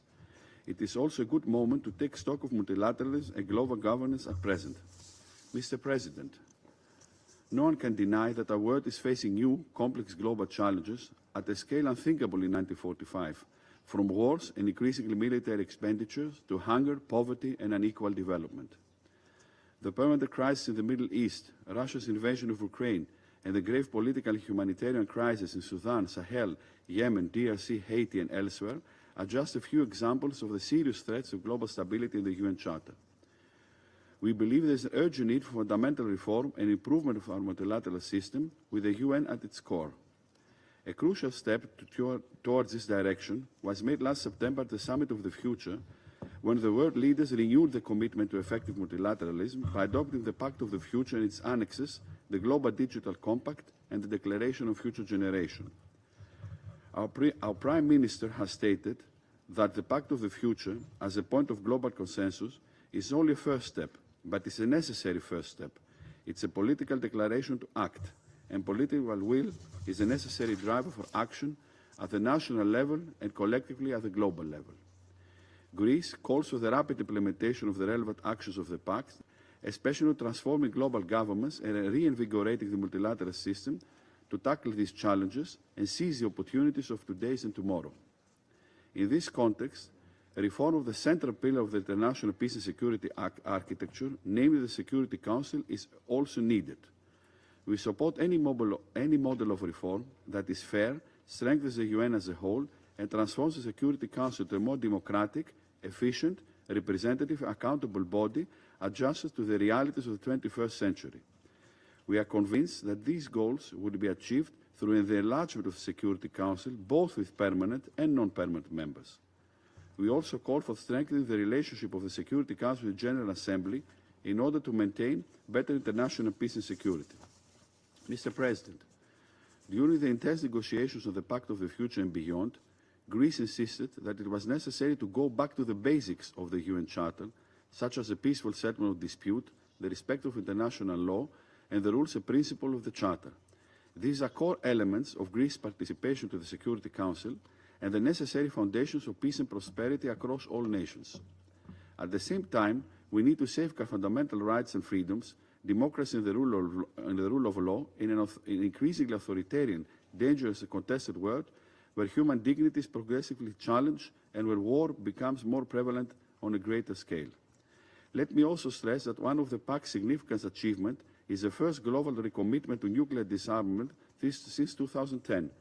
We stress the need this to serve as a basis for upholding and strengthening the international non-proliferation and disarmament architecture with NPT as its cornerstone. Mr. President, Greece recognizes the need to narrow the development divide and especially the digital divide. Peace and security cannot prevail in the absence of development and growth. Greece focuses its development efforts and allocates aid, including through capacity building, transfer of know-how and expertise, with the aim of contributing to the reduction of poverty and inequality in the world, the consolidation of peace and security, and in order to tackle the root causes of migration flows.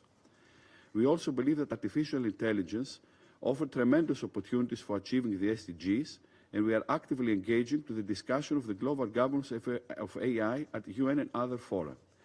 Our common efforts to bridge the digital divide should focus on the implementation of the Global Digital Compact, which represents the first comprehensive global framework for digital cooperation, chartering a roadmap for global AI governance. Mr. President, we are also deeply concerned with the lack of substantial progress in tackling the effects of climate change. We reaffirm the importance of accelerated action in this critical decade on the basis of the best available science, and we welcome relevant decisions adopted at COP28 and 29. We also recognize the importance of support to development countries and their access to climate finance, especially those that are particularly vulnerable to the adverse effects of climate change. Mr. President, in closing, let me underline that the upcoming celebration of the 80th anniversary of the UN serves as a moment of collective reflection on the accomplishments of our organization, a reiteration of a common belief to its core values and principles, and a time to begin reforming global governance and the multilateral system. Let us all work together towards this direction. I thank you. I thank the representative of Greece for that statement, and I'll give the floor to the representative of the Russian Federation. We welcome the personal participation of the Minister for Foreign Affairs of the People's Republic of China in today's open debate. We welcome the participation of other ministers and senior representatives. We believe that the topic proposed by the Chinese presidency is highly relevant. It provides us with a good opportunity to discuss through the geopolitical prism the root causes of the current profound crisis plaguing the modern international world order. We see today's meeting as a unique continuation of the discussions which took place in July 2024, when the Council under Russia's presidency considered the question of multilateral cooperation in building a more fair, democratic, and sustainable world order. 80 years ago, on the 4th of February, 1945,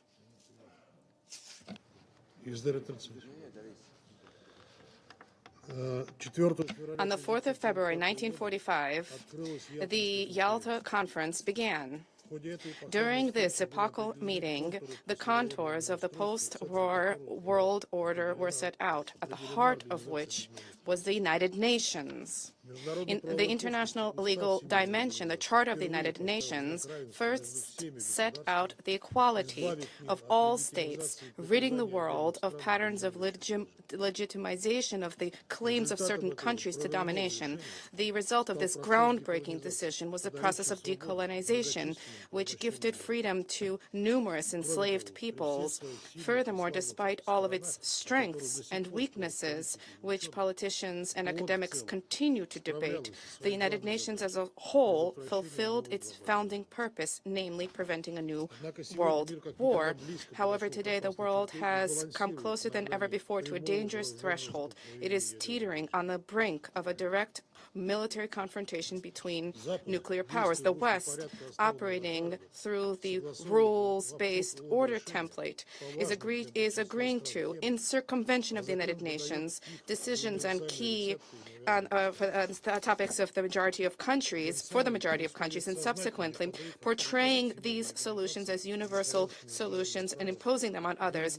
We therefore see a deliberate undermining of the authority of the United Nations and the primacy of international law in governing international relations. We are witnessing a broad application of the practice of unilateral coercive measures being imposed whenever supporters of methods of force in global politics do not manage to push through their desired outcome at the Security Council.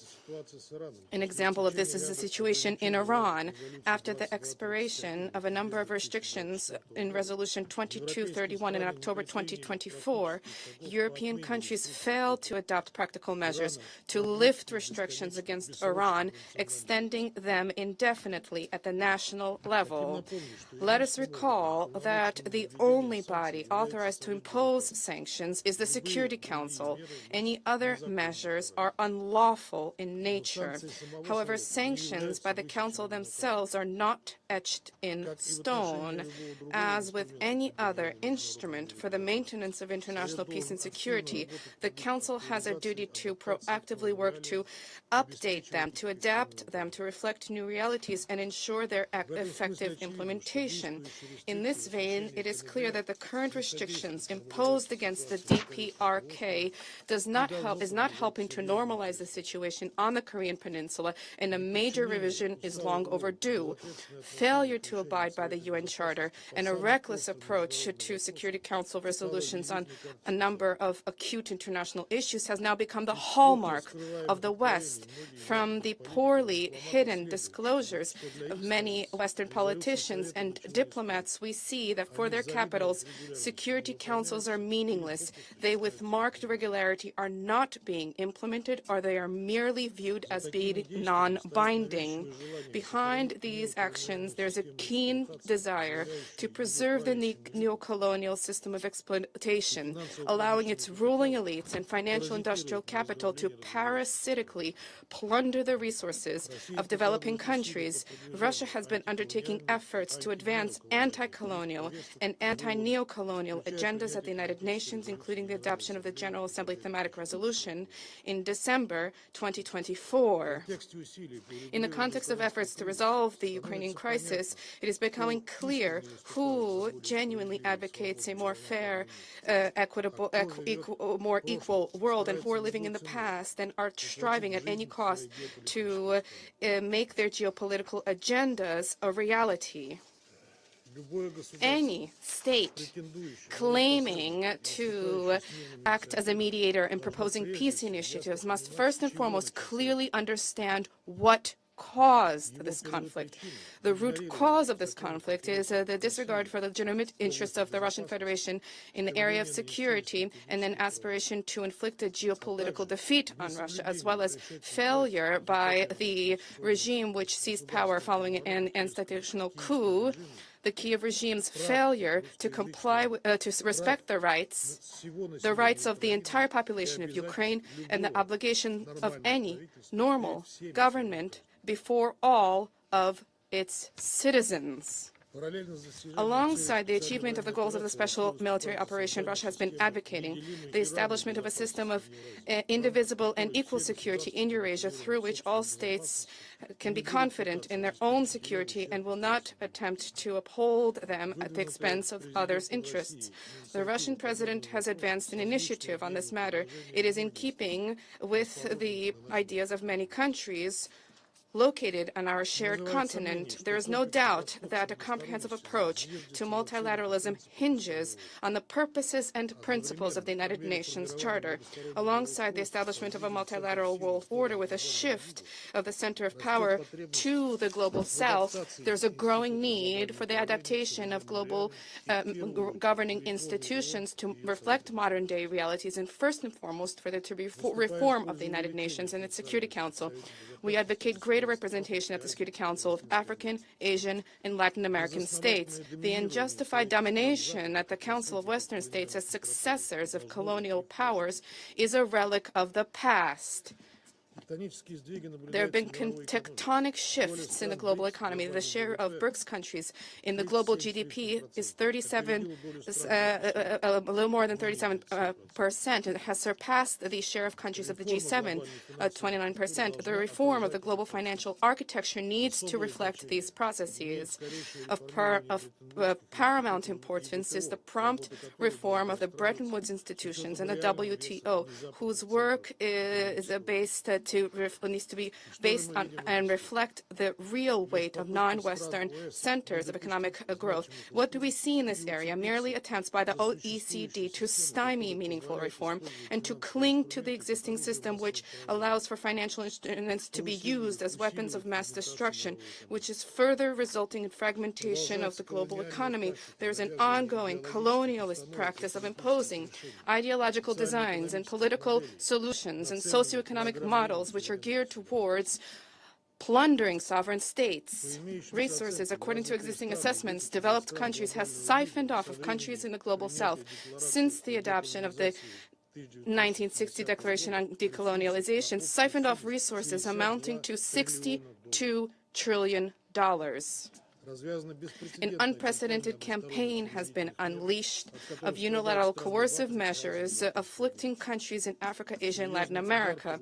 A grave blow to the global financial system is being dealt by the outright theft by Western countries of sovereign assets and currency reserves. At the same time, there are limitations on access to technology which are brought into play, and this directly runs counter to genuine multilateralism, worsening inequality, and placing a slowly ticking time bomb thwarting prospects for the achievement of sustainable development goals. A growing mistrust in the financial system based on Western reserve currencies and the visible outflow of funds and securities and debt obligations of Western countries and major banks is fueling processes of activization of regional ties for the formation of effective and secure multilateral international economic mechanisms, alternatives to those which the West has been controlling and using for the advancement of its parochial interests. This includes expansion of transactions in national currencies, the establishment of independent payment systems, and the establishment of an industry market chains and circumvention of those channels that have been blocked or compromised as a result of politically motivated restrictions. Interregional and regional organizations and their partnerships, in our view, have the potential to become linchpins that govern the multilateral world order institutes. So this is an approach which has been set out in President Putin's approach, a blueprint for a greater Eurasian partnership, the economic bedrock for our initiative for common indivisible security in Eurasia. There is no doubt that an important role here that lies with BRICS, the SCO, as well as the CIS, the Eurasian Economic Union, ASEAN, and other associations. An apt example of regional cooperation is the activity of UNRWA, an excellent example of this.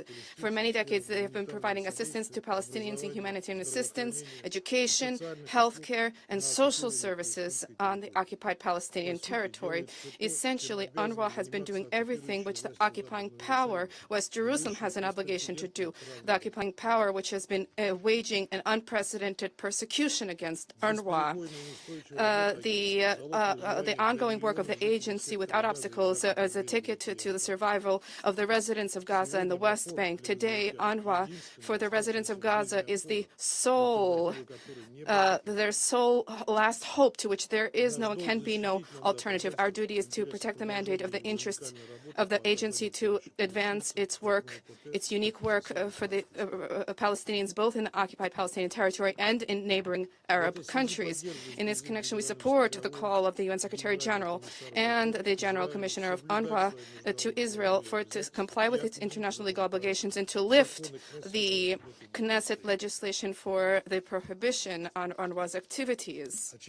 Clearly, an important impetus for strengthening multilateralism is becoming is being reflected in the multiplying global challenges faced by humankind. They include healthcare crises, the infiltration into our lives of unbridled digital technologies, climate change, the so-called demographic transition, which essentially, as some experts have deemed, this is a demographic suicide for a growing number of nations. The United Nations is designed to play a central coordinating role in developing adequate solutions with the involvement of all stakeholders, and depoliticized international scientific cooperation is designed should present a compelling and long-term basis for the adoption of such decisions. When it comes specifically to the achievement of the SDGs, major hopes have been pinned on the forthcoming Fourth International Conference on Financing for Development to be held in Spain in July. Among other priorities, we would note the issue of the digital divide.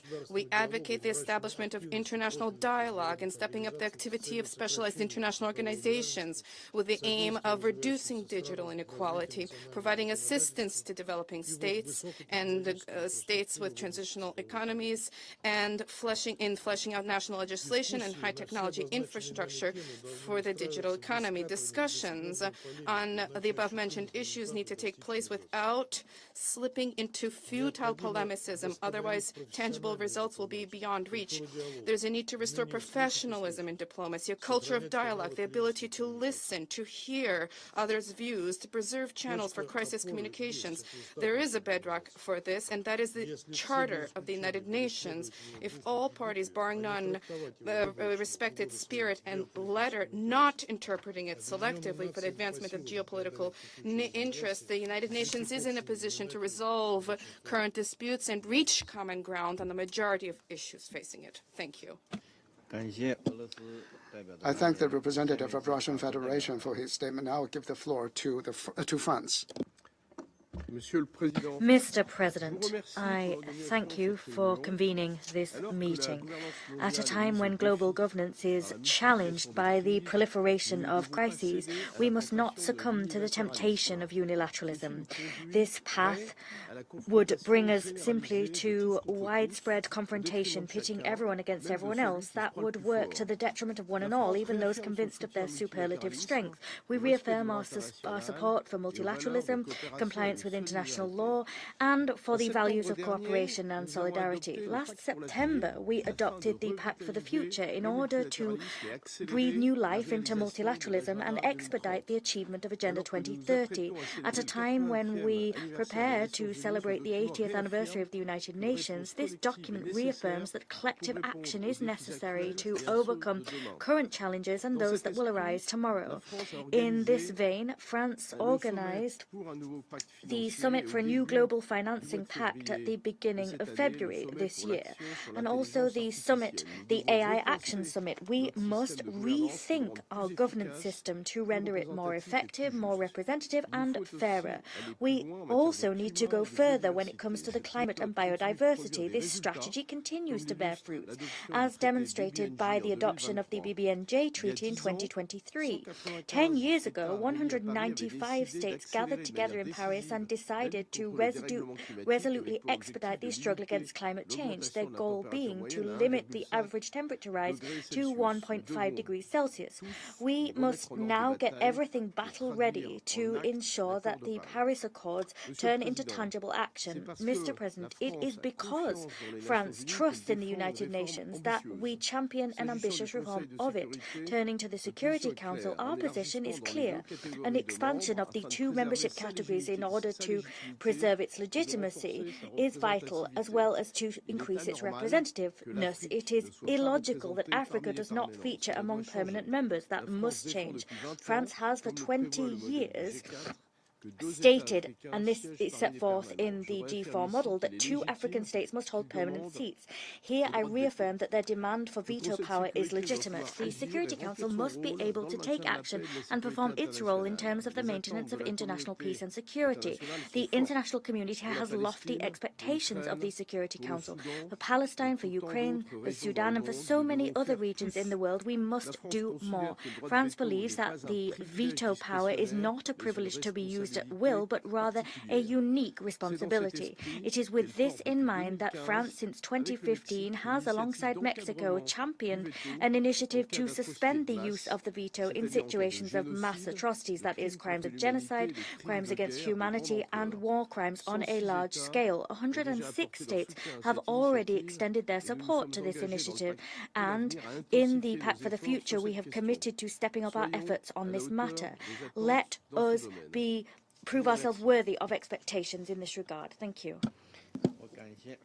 I thank France for his statement. Now I give the floor to the representative of the United Kingdom. President, and I welcome the contributions to our discussion today from His Excellency Foreign Minister Wang and the Secretary-General. The United Kingdom remains deeply committed to the United Nations. But 80 years since its creation, with more countries engaged in conflict than ever before, we're falling short of its founding mission to save succeeding generations from the scourge of war. And despite progress on health and education, significant global challenges remain. The climate crisis is accelerating, and the Sustainable Development Goals are off track. Why so? There is more to this than the often mentioned liquidity crisis. In 80 years, UN membership has increased from 51 to 193 member states. But the UN and its institutions are not fully representative of all its members. We now live in a multipolar world, not a bipolar or a unipolar one, and whose challenges, climate, pandemics, cybersecurity, are more transnational than national. As the Secretary-General reminded us, and so many speakers today have reiterated, the Pact of the Future demonstrated a clear desire and a clear commitment to reinvigorate the multilateral system, including through reforming the UN and the international financial system. Together, we need to redouble our efforts and find new ways to address emerging challenges. 2025, the UN's 80th anniversary and a year of key summits, is the first step on this path. Next month, we have the Commission on the Status of Women and the Beijing +30 meeting. In June, we have the UN Oceans Conference. In July, Financing for Development 4. And later in the year, we have the UN Social Summit and COP30 back in Brazil. Together, these summits seek to address our shared concerns. Their success is critical for progress and the UN's reputation as our multilateral home. Second, we need to use the UN more effectively to deliver international peace and security. Such progress must go hand in hand with upholding human rights. This starts, first and foremost, with the defence of the UN Charter, as colleagues have referenced. Nowhere is that more true today than in Ukraine, whose sovereignty and territorial integrity is under threat from Russian aggression. We must work to ensure that all UN tools, including its good offices, are used to deliver and advance peace. For example, Personal Envoy Lamamra has a crucial platform to bring together the warring parties in Sudan. We encourage reinvigorated momentum for mediation efforts, as well as renewed focus on prevention to reduce crises before they happen. This year's Peacebuilding Architecture Review is an important opportunity in this regard. We also need to refresh our peacekeeping approach to ensure missions are fit for purpose and defend UN peacekeepers wherever they serve. Attacks against them are unacceptable. And we honour in particular today MONUSCO peacekeepers who have fallen in defence of civilians in the DRC. Finally, in the face of growing global crises from Sudan to Myanmar, we need to support the UN's development and humanitarian programmes across its agencies. In Gaza, UNRWA, alongside the WFP and UNICEF, provides over 50% of all food aid. We commend OCHA's tireless efforts to reach those in need. Humanitarian access and the protection of aid workers are integral to their successful delivery. In conclusion, President, colleagues, this Council is often characterised as an ineffective geopolitical theatre.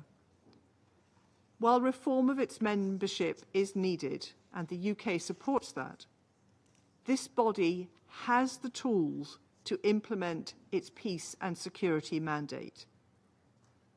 We now need to strengthen our collective will to use them more effectively and, as the Secretary-General has said, in our 80th year, work to build the more peaceful, just and prosperous world that we know is within reach.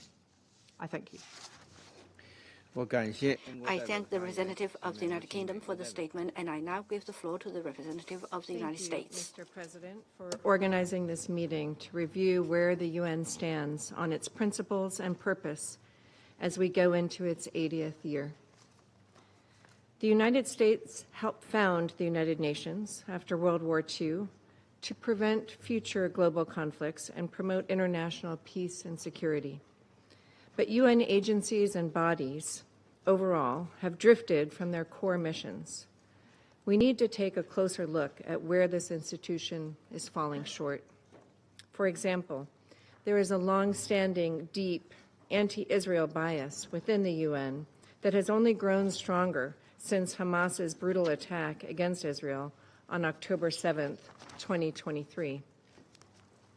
This sentiment was exemplified by the UN Relief and Works Agency, UNRWA, when staff were found to have participated in the October 7th terrorist attack. There are even recent reports that its schools and facilities have been used by Hamas. The UN Human Rights Council has protected human rights abusers by allowing them to use the organization to shield themselves from scrutiny. As for the Security Council, it is charged with maintaining international peace and security, but critical issues that demand the Council's attention continually fall by the wayside. Prior to Bashar al-Assad's departure from Syria, Russia used the Security Council to block any action to hold the Assad regime to account for its crimes against humanity. Russia's war in Ukraine is the bloodiest in Europe, since the founding of the United Nations after World War II. This war needs to end. China has consistently exploited its status as a developing nation within international organizations to advance its separate agenda. The UN should not be in the business of endorsing any one country's initiatives. So, two of the greatest drivers of instability in the world today hold veto power at the Security Council. That is what we are up against. As mentioned at the outset, the United States has supported the United Nations over these 80 years. We will continue to strongly advocate for peace abroad and for security and stability at home. The United States is currently conducting a review of our support to the UN. We will consider whether the actions of the organization are serving American interests and whether it can be reformed. The United States will not support UN bodies such as the UN Human Rights Council. We will review bodies such as UNESCO, which has a history of anti-Semitism or anti-Israel sentiment within the organization. Colleagues, we are seeing the abuse of international structures for political ends, including by using the International Court of Justice advisory opinions as a way to pursue national agendas. The ICJ has been used by South Africa to accuse Israel of genocide. Unfortunately, the term genocide has been misappropriated to become an international slander. Mr. President, as we look at the tools available to us to promote economic and social development, we need to harness the power of artificial intelligence, which will have countless revolutionary applications in economic innovation, national security, healthcare, and free expression. America welcomes partnerships with UN member states that foster the creation of AI technology, but we must guard against strangling the development of AI with needless regulations. We must also be wary of attempts to use AI algorithms to rewrite history, surveil users, and censor speech. Mr. President, a few words about sanctions, or so-called illegal unilateral coercive measures. The United States reiterates that its autonomous sanctions programs are consistent with international law. In addition to observing and respecting UN sanctions, the United States and many of our partners legitimately use domestic authorities, carefully regulating our domestic financial systems in a tailored way to address threats to international peace and security. In doing so, we go to tremendous lengths to avoid humanitarian impacts or impacts on the flows of life-saving food and medicine to those in need. Mr. President, in conclusion, the United States supports the UN's return to its founding mission of promoting peace and security around the world. As President Trump has stated, we will be taking a hard look over the next few months on what reforms the UN needs to undertake to get us to that point. I thank you. I thank the representative of the United States for the statement. I now give the floor to the representative of Slovenia. Mr. President, we are encouraged by the leadership of China in organizing today's debate, and we thank Secretary-General for his briefing earlier. Colleagues, soon we will mark 80 years since the end of the Second World War. Devastation and suffering caused by the war led the leaders to unite and establish the UN with the noble motivation, quote, to save succeeding generations from the scourge of war, end of quote. Our organization and hope for a peaceful future raised as a phoenix out of the ashes of the war, as beautifully depicted by Per Krog's mural for peace hanging in the chamber just behind us or above us. However, as if the core to the raison d'etre of our organization has loosened with time, and as if we are not capable anymore to imagine peace. The conflicts are running at an all-time high. The UN Charter, the international law, international humanitarian law, and the resolutions of this Council are all being undermined and right out violated or ignored without any accountability. Since we have entered the Security Council a year ago, we have been asking ourselves how to revive the spirit of San Francisco. Like Guyana, we are asking ourselves how to rebuild the trust among ourselves and in the Council.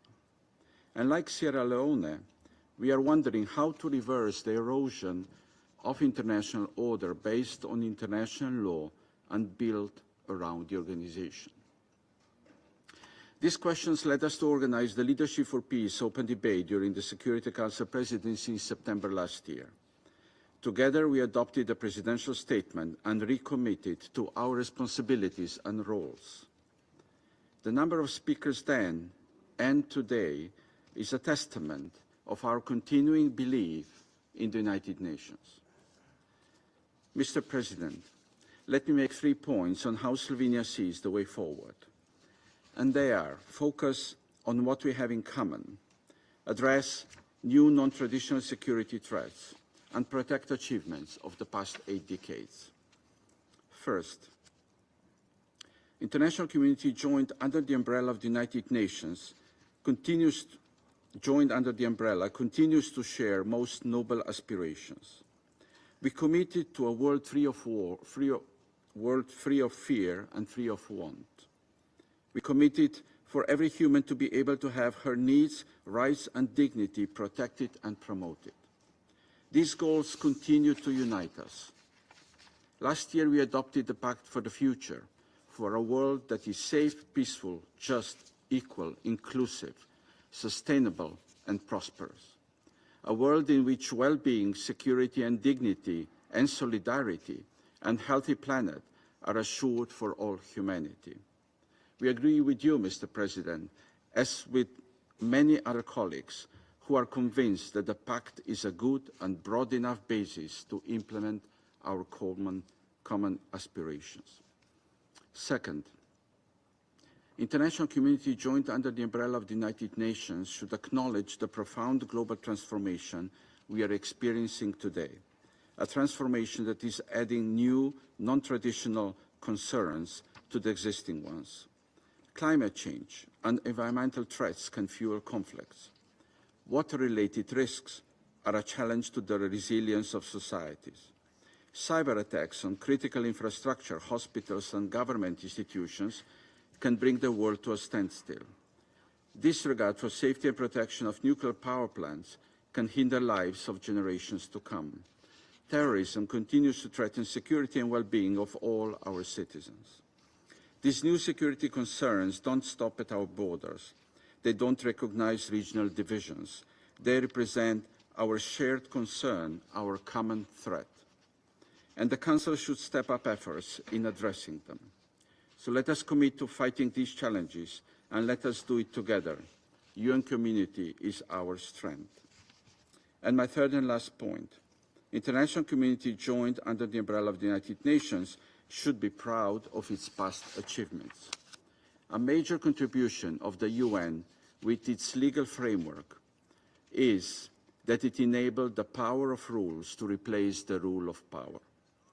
Even if it doesn't always work properly and in all situations, it provides a protective shield for a great majority of member states against notion of might is right, in the words of my Danish colleague. Violations of the UN Charter, of the international law and international humanitarian law, the erosion of respect for the work of the humanitarian organizations and their staff, disregard for the protection of civilians, especially women and children in armed conflicts, without any accountability, risk driving our world into disorder and chaos. So, colleagues, the Secretary-General Dag Hammarskjöld once observed that it is not big powers who need the UN for their protection. It is all the others. We, the others, the great majority of UN member states, should act accordingly to protect 8 decades of the international system based on rules and the UN Charter, and build consensus to deliver peace, to end with a quote of the current Secretary-General. Thank you. I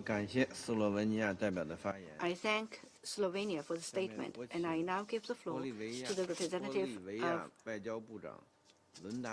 Bolivia. I give the floor to Her Excellency Ms. Landa, Minister of Foreign Affairs of Bolivia. Mr. President, thank you. The plurinational state of Bolivia congratulates the Chinese presidency of the Security Council, and we wish you every success. I wish to convey to you the greetings of our brotherly President Luis Arce Catacora and the greetings of the Bolivian people as we mark the bicentenary of our independence. That date marked the inception of the plurinational state of Bolivia, whose goal was to continue increasing equity and justice for our people. This meeting is being held at a time when the multinational crisis besetting the world is growing ever deeper every day. Today, it is incumbent upon the People's Republic of China to address this challenge in a global context marked by, one, the worsening of the climate crisis. This climate crisis is seeing many countries facing the real risk of vanishing forevermore as a result of sea level rise. There is also global warming, which is worsening food insecurity. Second, we're seeing the consequences of neo-colonial practices and military occupations waged with a desire to maintain hegemony and control over our natural resources. Three, there is the danger of a far-reaching trade war with grave consequences across all sectors. Four, there is a threat that we will see the genocide against the Palestinian people worsen. 5, there are economic blockades and unilateral coercive measures being used as weapons to subjugate sovereign nations. In view of these threats to peace and the very existence of the planet, the most important challenge now is the implementation of radical change, and urgent change indeed, within the United Nations structure. This particularly holds true for the Security Council. We must restore respect for international law, as well as for human rights, and we must establish inclusive and representative global governance. The use of the veto by the United States to protect Israel's impunity in the case of genocide in Palestine against collective will is a demonstration that the Security Council does not champion the interests of the majority of the world's peoples. We are fighting to shore up the transition towards a multipolar world and towards effective multilateralism. Politically speaking, it is neither proper nor acceptable if we are to strengthen international relations that 5 countries determine the fate of humankind as a whole, while at the same time the global south simply looks on from the sidelines. The veto must disappear. States that violate human rights and international law must be suspended from the Security Council. Any increase in the membership of the Security Council must take account of geographical variables as well as climate variables and bear in mind global challenges. We must all listen to each other, and we must all be represented. Mr. President, the journey towards a multipolar world is one in which the BRICS have emerged as a real alternative to the prevailing economic and financial order. Bolivia has opted to strengthen the new development bank of the BRICS to finance our growth, free of the constraints of traditional financial institutions. Mr. President, the defense of human rights must be universal, effective, and impartial. The time has come for this Council to demand that Israel halt its genocidal acts and the forced displacement of Palestinian men and women from their territory. It is our hope that this debate will mark the beginning of a genuine transformation and not simply the beginning of a new round of statements, because the very existence of the planet and human life is at stake and cannot wait. To conclude, I wish to reiterate Bolivia's position, that of our brotherly president, which was expressed in the most recent UN General Assembly. He called for the world to be turned into a zone of peace. I thank you. I thank Her Excellency Ms. Luanda for her statement.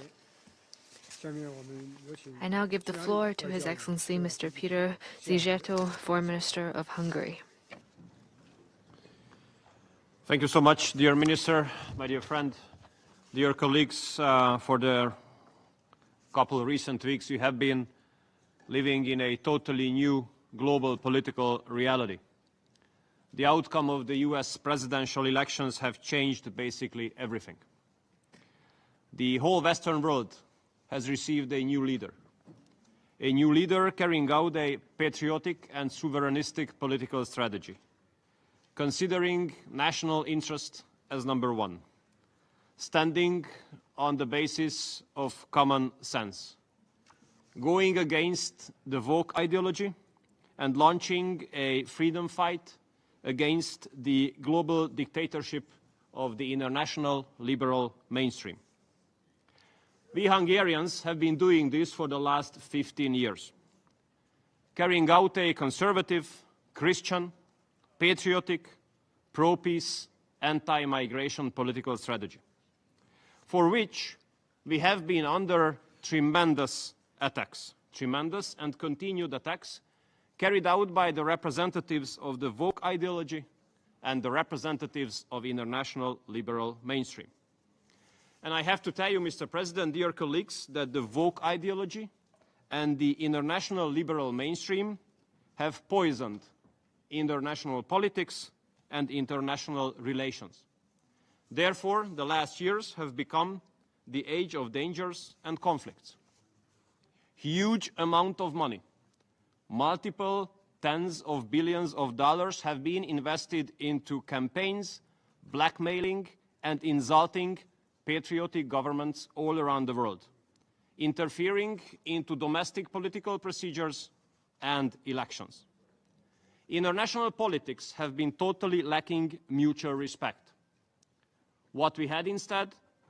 Stigmatization, lecturing, and blackmailing. And we Hungarians have suffered a lot of all these phenomena. Therefore, we welcome the recent changes. We especially cherish that the financial channels of this political strategy of interfering into domestic issues of other countries have been cut, which makes it possible that mutual respect will return as the basis of international politics. Mr. President, we Hungarians have been living in the neighborhood and the shadow of the war in Ukraine, which has put a lot of challenges ahead of us and caused a lot of harms and losses to our country. And we have to tell you that the international liberal mainstream has fueled this conflict by stigmatizing and attacking all of those who had been speaking in favor of peace. We remember the stigmatization, spies, propagandists, friends of whoever. Therefore, a special appreciation should go to those countries who have kept the pro-peace camp alive regardless of the tough circumstances. And a very special appreciation should go to the People's Republic of China to establish the Friends of Group of Peace during the last General Assembly of the United Nations. And dear colleagues, the presidential elections in the US have brought tremendous changes in this case as well. A pro-peace president has been elected. Therefore, we have a bigger hope than ever for the peaceful resolution of the war in Ukraine. And we welcome that direct, highest possible level meetings have started today between the United States and the Russian Federation. We have been representing this position for 3 years, to keep the channels of communication open, to look for diplomatic solutions, to keep the ties with the Russian Federation. And for this, we had been under tremendous attacks in international politics. We had been saying that there's no solution on the battlefield. You have only dead people, casualties, and destroyment on the battlefield. The only solution comes around the negotiating table. And what is happening now shows that we were right. Although you might say the Hungarians are not right, but the Hungarians will be right for sure. And this has been shown by the recent developments. And I do believe, Mr. President, that the United Nations should adjust itself to this new global political reality. If it is unable to do so, it will lose its significance. We have to be honest to ourselves. During the global dictatorship of international liberal mainstream, United Nations have failed to be the platform for peace. Therefore, the leaders should get out of their comfort zones, out of the ivory tower, and come forward with innovative proposals for reforms. How to eliminate the function overlaps, how to eliminate useless functions, how to cut costs, and how to increase the effectiveness. And we, Hungary, as a home of many branches of UN organizations, hosting, for example, the second largest anti-terror department of this organization, we are ready to take our fair share. So if there's a decision for decentralization or outsourcing activities from New York, we are happy to host more in Hungary. So, Mr. President, let me cherish the efforts of the People's Republic of China to keep the pro-peace camp alive in the recent years. Now we hope that the activities of this camp will come to reality. We wish all the best for the United States and the Russian Federation for the direct negotiations. We hope that today's meeting succeeded well, and we hope for a successful summit sometimes in the near future. A good American-Russian relationship is good news to the world as well. And we, Mr. President, stand ready for the new age of global reality, and we are ready to take our fair share when it comes to making the world a better place again. Thank you so much. I thank His Excellency Mr. Sijarto for his statement. I now give the floor to His Excellency Mr. Abubakar, Minister of Foreign Affairs of Uganda.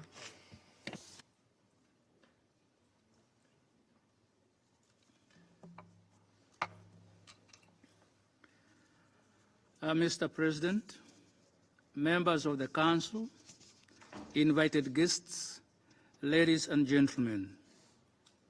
Mr. President, it is very humbling and a great honor for Uganda to have been invited to join you in the debate about multilateralism and global governance. Let me also take this opportunity to thank the Secretary-General for his briefing and all the previous speakers for their illuminating contributions to this debate. Mr. President, let me on the outset share with you some quotes. Mr. Hubert Védrine, the former Minister of Foreign Affairs of France, said, I quote, "We cannot accept either a politically unipolar world, nor a culturally uniform world, nor a unilateralism of a single hyperpower." End of quote. Kofi Annan, former Secretary-General of the United Nations, said, and I quote, "There is a certain tendency on the part of some Americans to treat the UN as a multilateralism a la carte, where you pick and choose where it suits you, and where it doesn't suit you, you pull back." John F. Kerry, former Secretary of State of the United States, said, and I quote, "I think we celebrate the 70th anniversary of the UN. As we celebrate the 7th anniversary of the UN, it is a good moment to rekindle our efforts to make multilateralism work again. And I am proud to say that in the Iran agreement, I think we did show that it can work, end of quote. Today, the world is in a state of flux. What with the myriad of challenges around issues of climate change, geopolitical tensions, threatening world peace and security, and pandemics, among others. Yet, there is a palpable loss of trust on the age-old institutions and mechanisms of solving them. As we commemorate the 80th anniversary of the founding of the UN, it is most fitting that the world reflects on options available for solving these challenges. For example, to what extent can we still rely on multilateralism? I must therefore thank the President of the Council for choosing this subject and shining a light on it for our attention. Multilateralism, often understood as a cooperation among multiple nations to address shared challenges, has been the cornerstone of global governance, most especially since the mid-20th century. Rooted in the principles of collective action and shared responsibility, it has evolved significantly over time, facing both triumphs and trials. Multilateralism emerged more prominently after World War II with the establishment of the UN in 1945 as its flagship institution. The UN Charter laid the foundation for international cooperation, emphasizing principles such as sovereign equality, peaceful dispute resolution, and the rejection of use of force. Over the decades, multilateralism expanded both horizontally. For example, the United Nations membership grew from 51 members to now 193, and vertically by incorporating non-state actors like the NGOs and private organizations. The post-Cold War era saw a surge in multilateral efforts with the rise of global governance frameworks addressing common challenges like trade with the formation of the World Trade Organization, climate change with the signing of Paris Agreement, and public health with the formation of the World Health Organization. In spite of this, it is always important for us to remember that multilateralism has always been work in progress, balancing universal aspirations with the realities of power politics. Despite this apparent achievement, multilateralism continues to face significant challenges, particularly now in the 21st century. These challenges range from structural impediments, rising nationalism and populism, power shifts in the global arena, global crisis, to loss of trust in the system. The UN Security Council veto system and the lack of equitable representation for especially developing countries hinders effective decision-making. Take, for example, the African continent, with a population of now more than 1.4 billion people, having no representation at the permanent seats category. Compare this with Europe, with a population of about 500 million people with 3 permanent seats.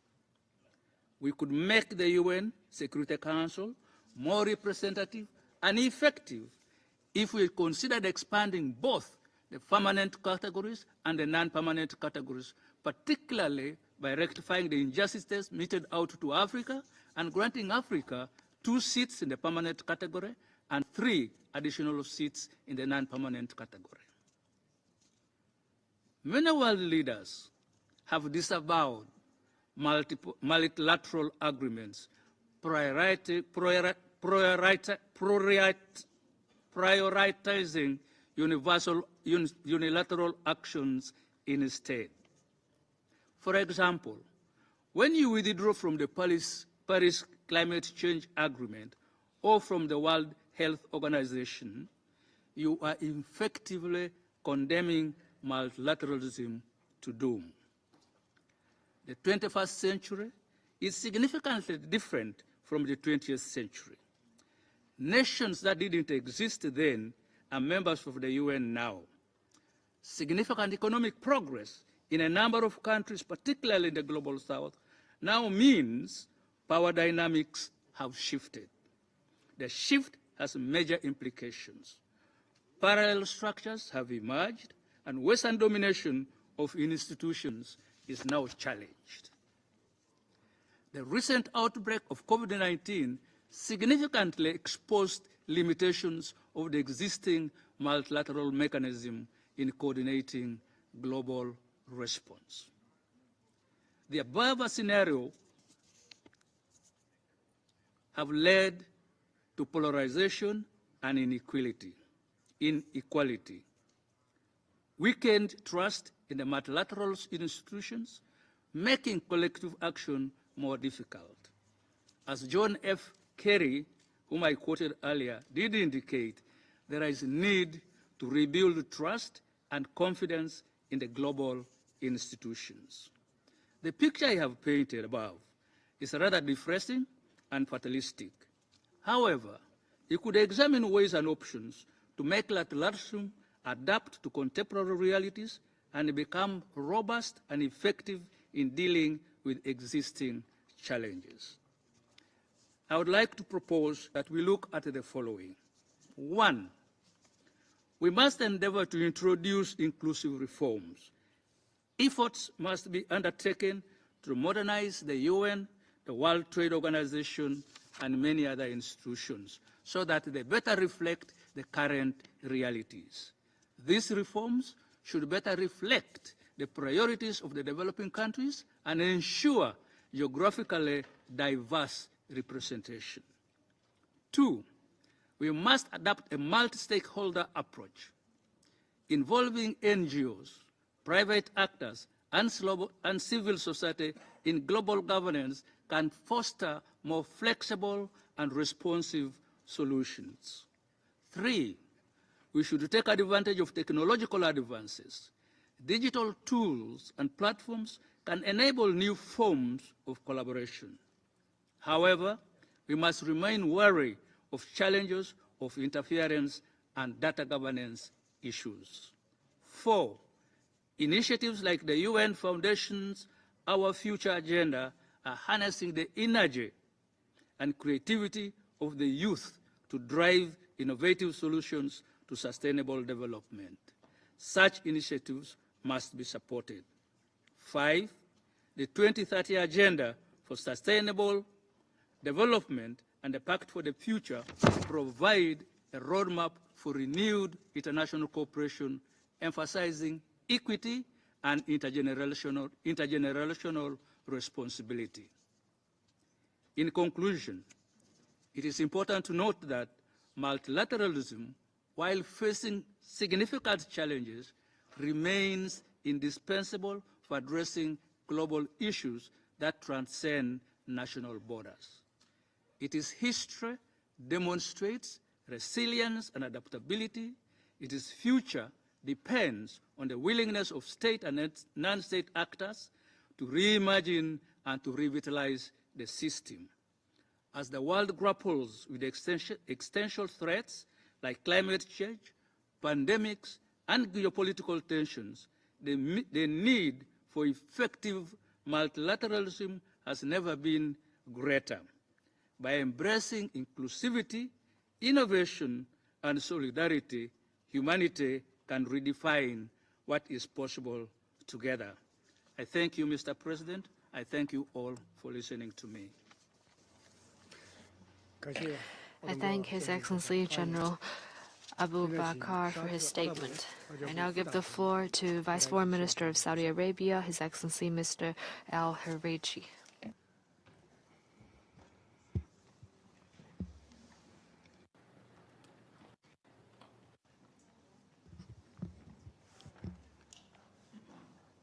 معالي السيد وانغي عضو المكتب السياسي اللجنة المركزية Mr. Wang Yi, member of the Political Bureau of the Central Committee of the Chinese Communist Party, Minister of Foreign Affairs of the People's Republic of China, the United Nations Secretary-General, Excellencies, distinguished delegates, may the peace, mercy and blessings of Allah be upon you.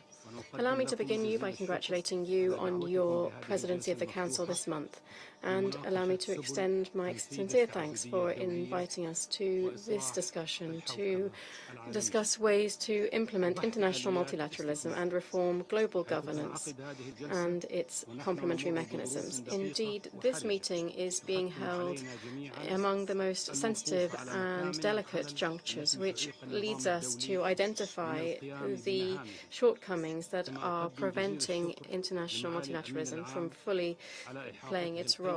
I must, of course, thank the Secretary-General for his valuable briefing and for the efforts that he is making constantly for international peace and security. Mr. President, in light of the changes that the world is undergoing, it has become necessary to move towards strengthening the ability of the international system to maintain international peace and security in accordance with the United Nations Charter. It goes without saying that the increasing challenges facing the international community and the current bloody incidents call for effective action and firm responses from the multilateral system, and particularly from the Security Council, which is responsible for acting neutrally and objectively on all issues on its agenda. The Kingdom of Saudi Arabia reaffirms the need to combine effectiveness on the one hand and multilateralism and equitable representation on the other hand in any serious effort to reform global governance. What we need is better representation of all of the regions of the world and greater participation from developing countries in adopting global agenda and in decision-making. We also need to guarantee that the United Nations action is truly effective in terms of maintaining international peace and security. It should do this by consolidating international cooperation, without which no single country can reach effective and successful solutions. In this context, the Kingdom of Saudi Arabia reaffirms that intergovernmental negotiations on reforming the multilateral system should be carried out through the General Assembly in accordance with Resolution 557/62 adopted by consensus. The arbitrary use of the right of veto and the issue of fair and equitable representation, as well as the issue of the expansion of the Security Council, are urgent matters that call for us to act seriously and objectively. We must, at the same time, ensure the equal representation of geographical and regional groups. Mr. President, we are currently witnessing an increasing crisis of confidence in the ability of the United Nations and its bodies, in particular the Security Council, to fully carry out their responsibilities in maintaining international peace and security and settle conflicts by peaceful means. This calls on us to assess the current situation and, in multilateral action, to find the best possible solutions for reform. It goes also without saying that the efforts of the Working Group on Documentation and updating Note 507 on the Security Council's methods of work are a step in the right direction towards improving the Security Council's methods of work, particularly in light of the negative consequences of the use of veto on ensuring international peace and security. The unjustified use of the right of veto has proven that it in no way serves the cause of international peace and security. Rather, it contradicts the noble objectives and purposes of the United Nations Charter. The Kingdom of Saudi Arabia, with a view to ensuring that we can reach the noble aims of these in the United Nations, reiterates its call for a reform of the Security Council so that it can be more equitable and representative, to better represent today's realities, and so that it is up to the job of keeping pace with transformations within the international community. Reform is also called for to ensure that it is more efficient in how it achieves our common goals. To conclude, I trust that today's meeting will contribute to strengthening the role of the United Nations in international multilateral action and reforming global governance. Thank you. I thank His Excellency Mr. El-Hareji for his statement. I now give the floor to Vice Foreign Minister of Cuba, Mr. de Cosio.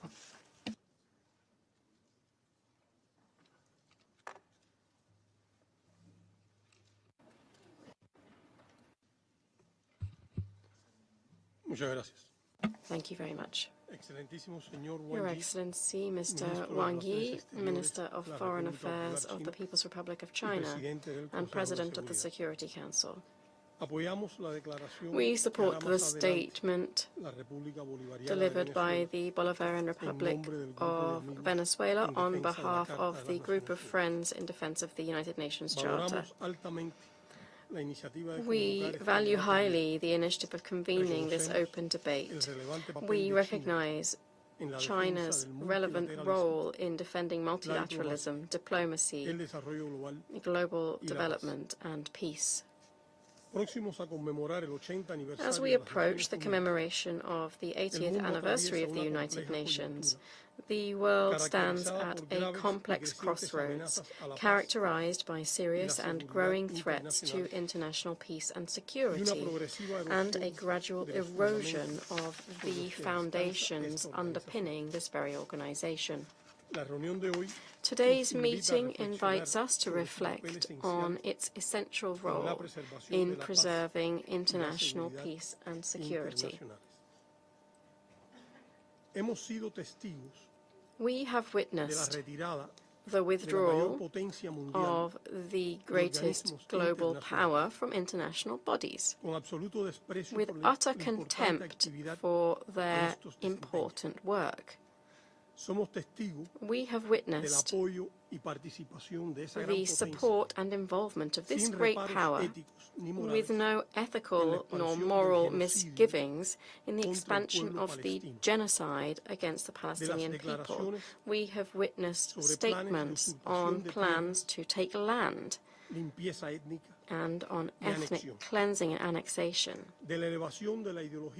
We have witnessed the heightening of the racist and supremacist ideology, the violation of environment agreements in the interest of transnational corporations, without a thought for the risks to the sustainability of life on our planet. In light of this challenging scenario, we reaffirm the importance of the role of the United Nations as the main bulwark to tackle global threats and attempts to undermine international cooperation and dialogue.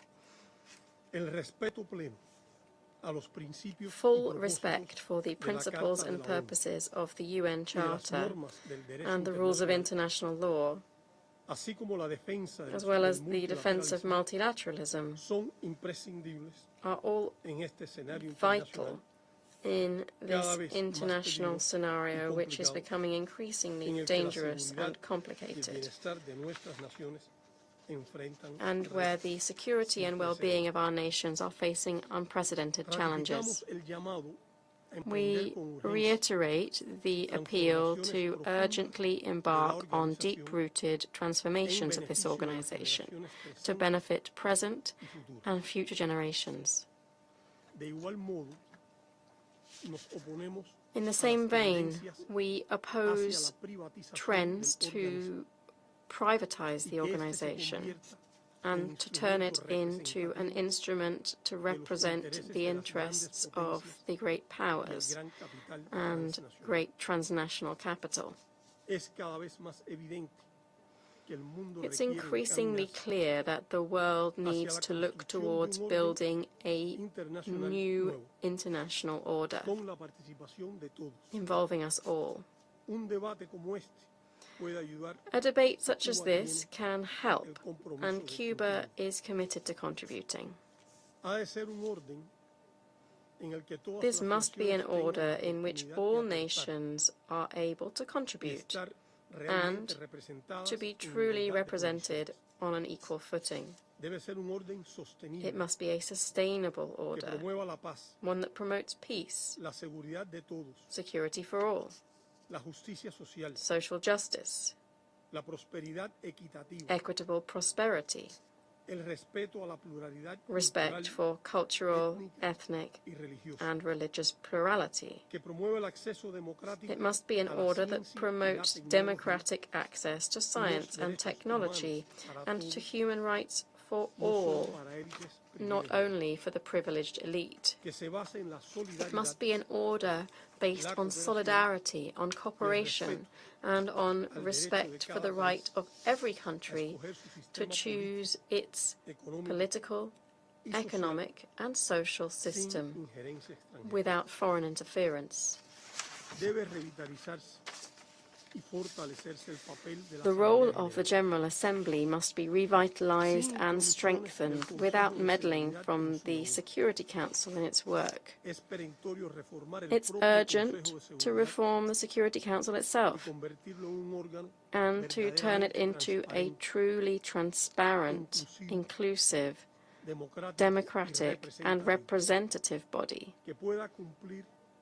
that can effectively shoulder its responsibility of maintaining international peace and security, and that can act without double standards to preserve the credibility of the United Nations.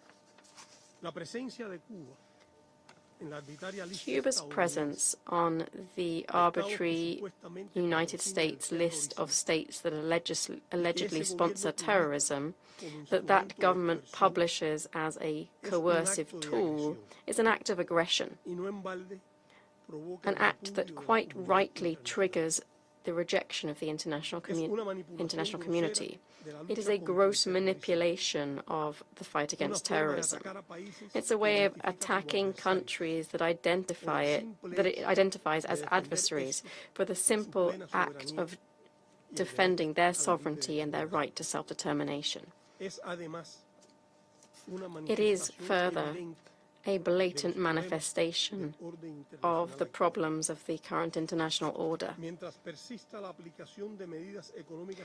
While unilateral coercive economic measures are persistently applied as a tool to achieve foreign policy goals, and while there is no let-up in punitive approaches to developing countries, we cannot talk about real and inclusive multilateralism for all.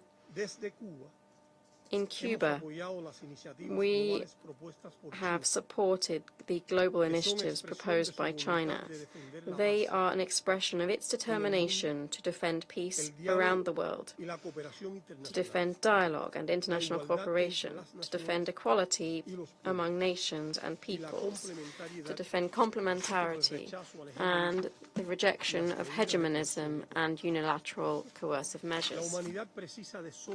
Humanity needs solidarity, cooperation, and dialogue. It needs less egoism, imposition, and coercion.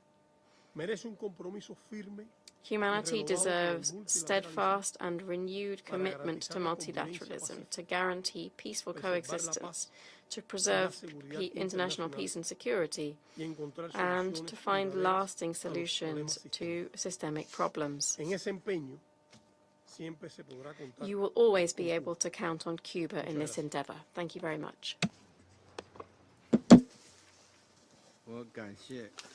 I thank His Excellency Mr. Fernando Stocosio for his statement. I now give the floor to His Excellency Mr. Fedor Rosacha, Director General, Directorate for International Organizations of Human Rights, Ministry for Foreign and European Affairs of Slovakia.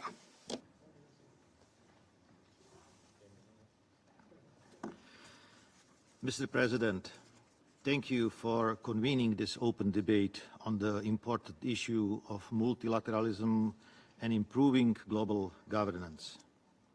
I would also like to thank Secretary-General Guterres for his statement to the Council. The theme of today's debate is of utmost relevance for all of us and all of our citizens.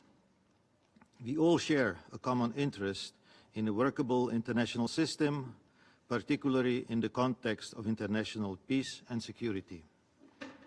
And we all should continue to make every effort to further the peaceful purposes of the United Nations. Mr. President, before I start, I would like to align myself with the statement to be delivered by the European Union. I would like to add a few additional comments from a national perspective. The first point I would like to emphasize is that we are at a time of profound global transformation. The world today is becoming more multipolar and fragmented. However, this does not mean the world has to become less multilateral. To the contrary, global governance and cooperation must be the foundation for the changing world that brings new challenges but also offers new possibilities for collaboration. In any event, the United Nations' role as the guarantor of international legal order and rule of law must not just be preserved, but actively strengthened in the future. The second point I would like to raise concerns the functioning of the Security Council in managing peace and security in today's world. The UN Charter specifies that the Council acts on behalf of all UN members. The Security Council must not be passive in the face of conflicts, crises, and atrocities. In a contemporary world, we need credible, timely, and decisive action by the Council in exercise of its primary responsibility under the UN Charter. No people should feel abandoned by the international community in this regard. Lastly, Mr. President, I want to speak about the critical importance of implementing the Pact for the Future, adopted at the United Nations by member states last September. The Pact is the most comprehensive international agreement in years. Its adoption was an important success for multilateralism and the rules-based global order. The Pact is also a strong commitment on the part of the international community to reform the UN work on international peace and security. In order to make the most of this new impetus, we must now work together to turn ambitions of the Pact into concrete results and improvements. The Security Council too must play its part and act on the key action points proposed in the Pact that are of relevance to the Council and the international peace and security matters. I thank you very much for your attention. I thank His Excellency Mr. Rosacha for his statement. I now give the floor to Her Excellency Ms. Mariana Bacha, Deputy Minister of Foreign Affairs of Ukraine.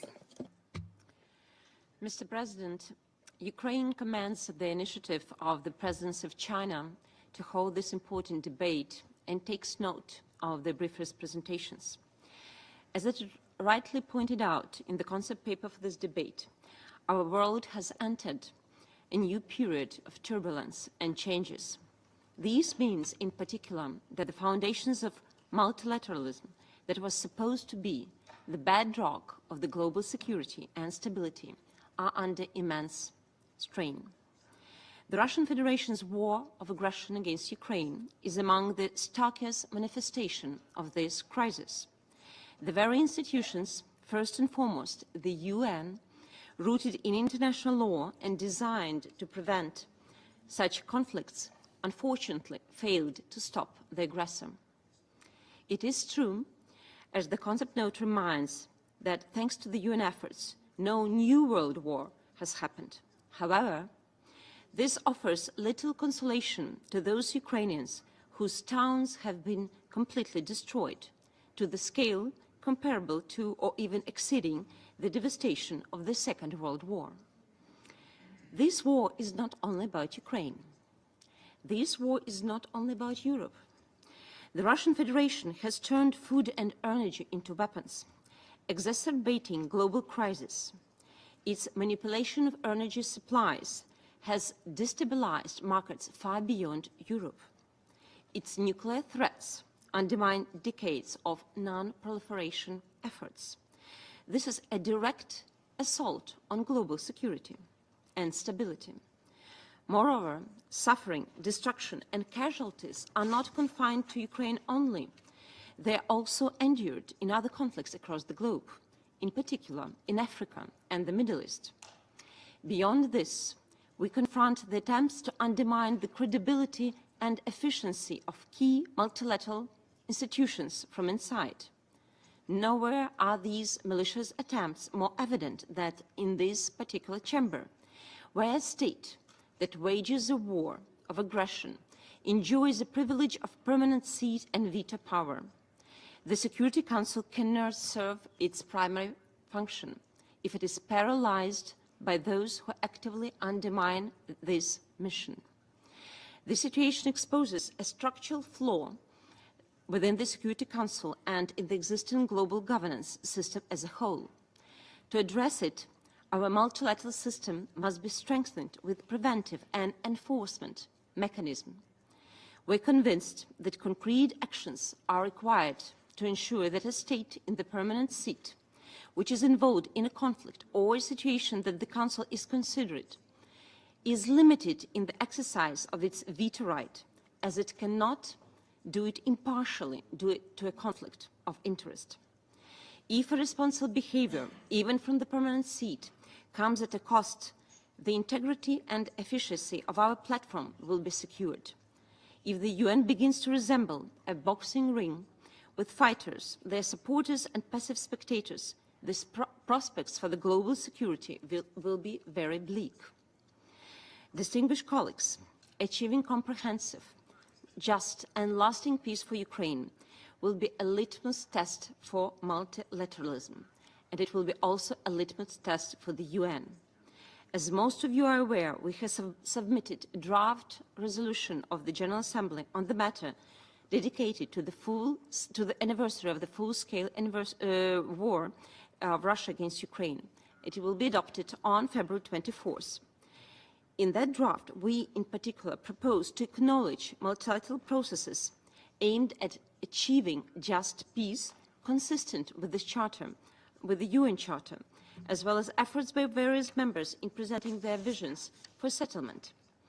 It is a question now if we, as a global community, can uphold the fundamental principles of sovereignty and territorial integrity enshrined in the UN Charter, or will we allow aggression and impunity to set dangerous precedents for future conflicts?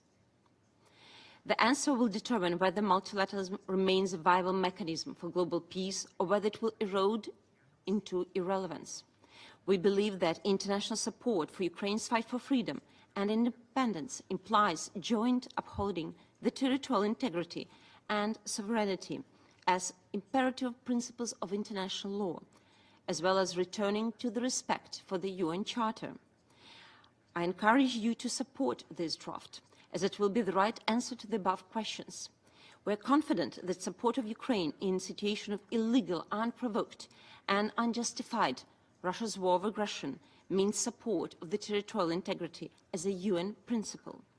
Ukraine, in its turn, stands ready to work with all responsible nations to ensure that the UN is not just a forum for statements, but a force for action. We urge this Council to rise to the challenge and take decisive steps forward, towards meaningful reform. The cost of inaction is too high. It's not just for Ukraine, but for the future of multilateralism and the international order itself. Thank you. I thank Her Excellency Ms. Becher for her statement. I wish to remind all speakers to limit their statements to no more than 4 minutes in order to enable the Council to carry out its work expeditiously. I now give the floor to the representative of Kuwait. Thank you, Mr. President. It is my honor to deliver this statement on behalf of the Arab Group. And through you, Mr. President, I would like to welcome His Excellency Mr. Wang, Minister of Foreign Affairs of China. And I would like to thank you and commend you for convening this important debate, as it highlights one of the most important topics that is before us repeatedly, namely safeguarding international peace and security through the practice of multilateralism, reforming and improving of global governance. Our session today allows us the opportunity to discuss and assess our joint responsibility towards our commitment towards the principles and goals of the UN Charter, which is one of the main pillars of global multilateral action and the best method to address the current threats. Mr. President, we convene today at a very critical and sensitive moment. The world is witnessing growing political, economic, social, environmental, interconnected, and unprecedented complex crises, placing the international multilateral system before a test that might be the most difficult and the most urgent since 1945. Accordingly, members of the Security Council should work in a unified and collective manner, in addition to the cooperation and synergies within the international community by overcoming the severe divisions and the deepening disputes that face the ability of the international community to undertake its responsibility in accordance with the UN Charter. To fulfill these principles, there are a number of equally important principles that should constitute a cornerstone for international relations.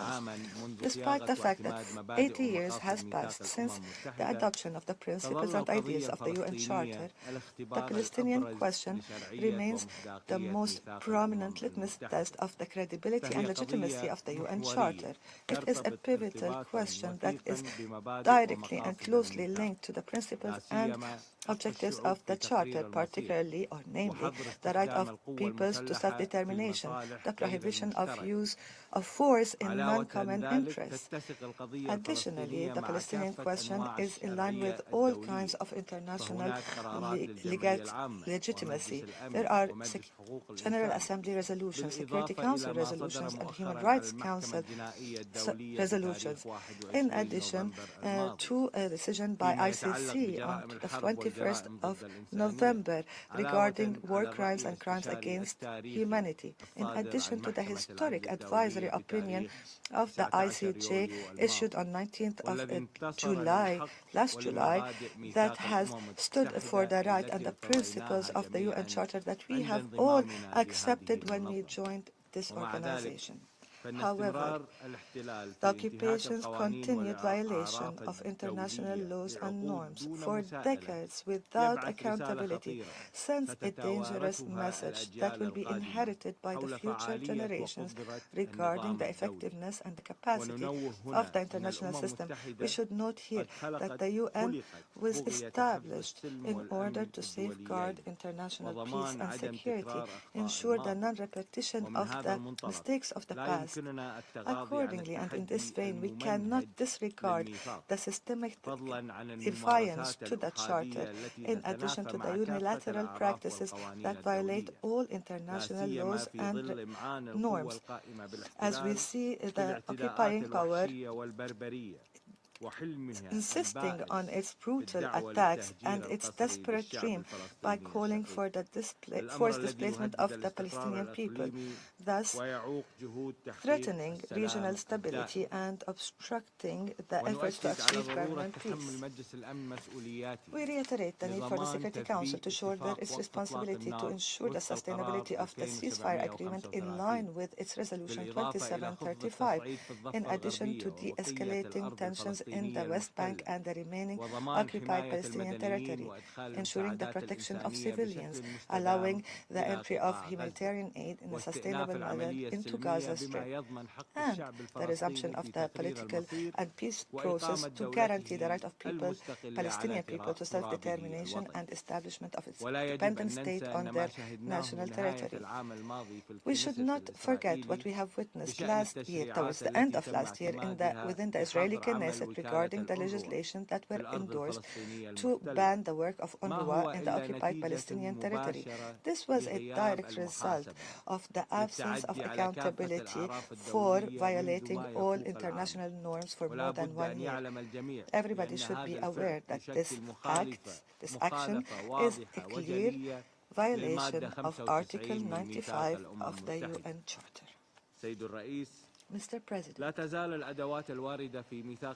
instruments provided for within the UN Charter regarding safeguarding international peace and security are subject to the unity and consensus of the Security Council members. Over the past years and decades, we saw the Council fail to shoulder its responsibility towards solving some of the crises as a result of the geopolitical divisions and the arbitrary use of the veto right. Accordingly, we call upon the Security Council to fulfill their responsibility. Membership comes with great responsibility. The mechanism for taking decisions within the Council should be inclusive, transparent, efficient, effective, and democratic in order to face all the existing and future risks and challenges. They need to take all the measures to ensure respect of the Council's resolutions and their full implementation, particularly as they relate to the Palestinian question, without excluding any of these instruments, including those stipulated by Chapter 7 of the Charter.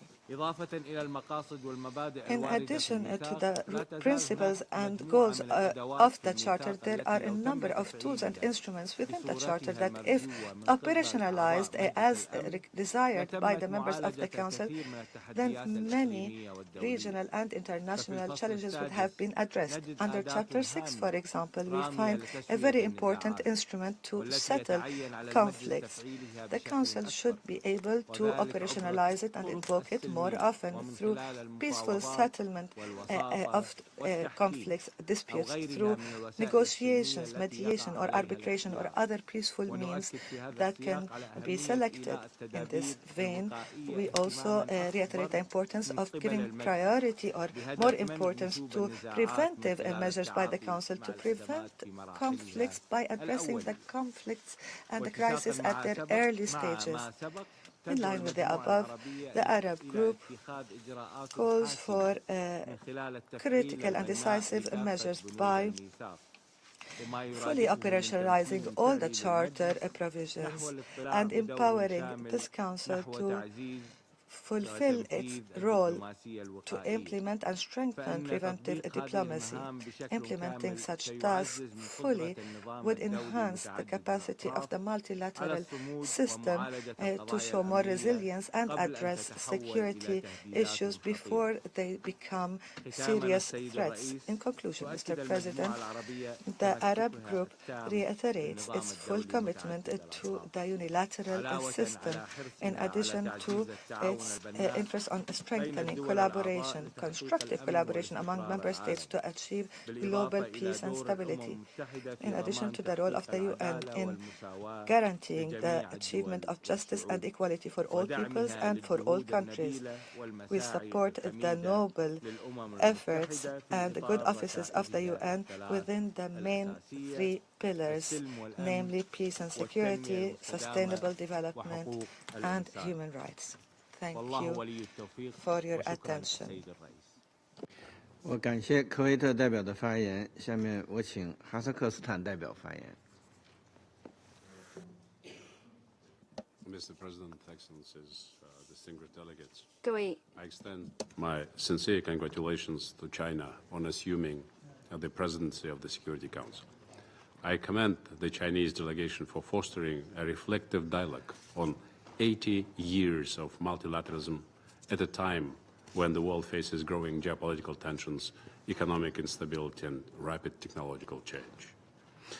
My President of Kazakhstan, Kassym-Jomart Tokayev, has consistently emphasized that the United Nations remains unparalleled as the sole universal organization serving as the cornerstone of global cooperation and progress. Kazakhstan has called for multilateral institutions to evolve, becoming agile, inclusive, and representative to meet contemporary challenges. These include advancing solutions to climate change, combating cyber threats, addressing pandemics, and navigating the rise of emerging technologies. For this, sustainable financing and clear purpose-driven framework are essential. Strengthening the United Nations and reforming the Security Council is central to global progress. Kazakhstan supports initiatives to make the Council more effective and inclusive by ensuring equitable regional representation, particularly for middle powers and developing nations, and fostering greater collaboration with regional security mechanisms. This will enable more coordinated responses to global crises. The Pact for the Future offers a pivotal opportunity to reform global governance. It advocates for greater inclusion of developing nations in decision-making process, the establishment of resilient financial and debt relief systems, and robust climate financing frameworks to advance sustainable development. Upholding the UN Charter and principles of international humanitarian law, alongside creating strong accountability mechanisms, is imperative for effective governance. Kazakhstan's commitment to multilateralism is evident in its peace and security efforts. As a global leader in nuclear non-proliferation, we voluntarily renounced nuclear weapons, played a key role in the creation of nuclear weapon-free zone in Central Asia. Our peace-building initiatives, such as the Astana peace process on Syria, the International Fund for Saving the Aral Sea, and platforms like Shanghai Cooperation Organization, Conference on Interaction and Confidence Building in Asia, and C5+1 formats further demonstrate Kazakhstan's proactive role in fostering regional and global stability. We advocate for greater access to technology, digital infrastructure, and capacity building for nations in special situations, including landlocked developing countries, least developed countries, and small island developing states. This is essential for building resilience against contemporary threats and accelerating their development. Kazakhstan also emphasizes stronger regional collaboration for sustainable development in Central Asia. We urge partnerships between the UN, international financial institutions, and the private sector to drive progress on sustainable development goals. Central Asia's strategic role as a stability hub and connectivity bridge between East and West must be strengthened. We fully support ongoing UN reforms, spearheaded by Secretary-General António Guterres, which prioritize accountability, transparency, and improved coordination across UN entities. As a former member of the Security Council, Kazakhstan has championed all the time the nexus between peace and security and sustainable development, and we continue to call for a revitalized UN system, including a strengthened General Assembly, ECOSOC, and Security Council. Kazakhstan proposes an innovative approach to reforming global governance. We advocate formalizing the United Nations Regional Center for Sustainable Development Goals for Central Asia and Afghanistan, based in Almaty, and operationalize it through voluntary contributions. This center, already hosting multi-country agencies, will enhance interagency coordination and provide an integrated approach to regional development and security challenges. As my president recently stated, no country can tackle today's challenges alone.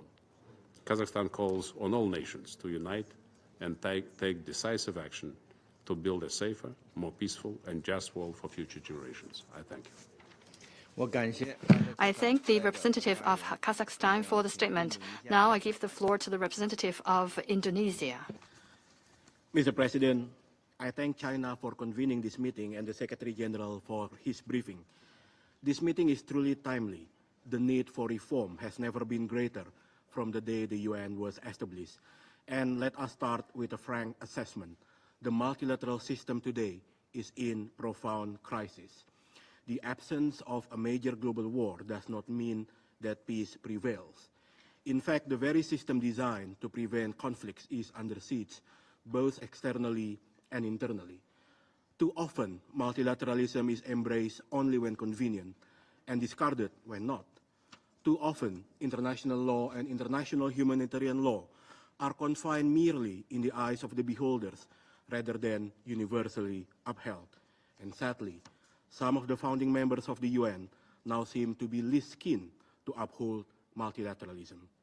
As the UN nears its 80th year, we must ask ourselves, will it continue to stand as a pillar of hope or a shattered mirror of broken promises? We must confront the uncomfortable truth. Do we really seek the common good or flaunt multilateralism as a tool for narrow interests? Against this backdrop, allow me to highlight 3 points. First, the Council must uphold the principles of multilateralism, not in words, but in action. Multilateralism only works when all nations commit to its principles. Yet the Council's failure in stopping humanitarian catastrophes, from Gaza to Sudan, from Ukraine to Myanmar, expose a harsh reality. Selective multilateralism is no multilateralism at all. We must shift our paradigm from the pursuit of hegemony to one of collective peace and shared prosperity. This requires upholding the principles of inclusivity, equality, solidarity, and true partnership. Second, the Council must restore the sanctity of international law. Double standard and selective application of international law are increasingly becoming the new normal. This shall not continue to happen.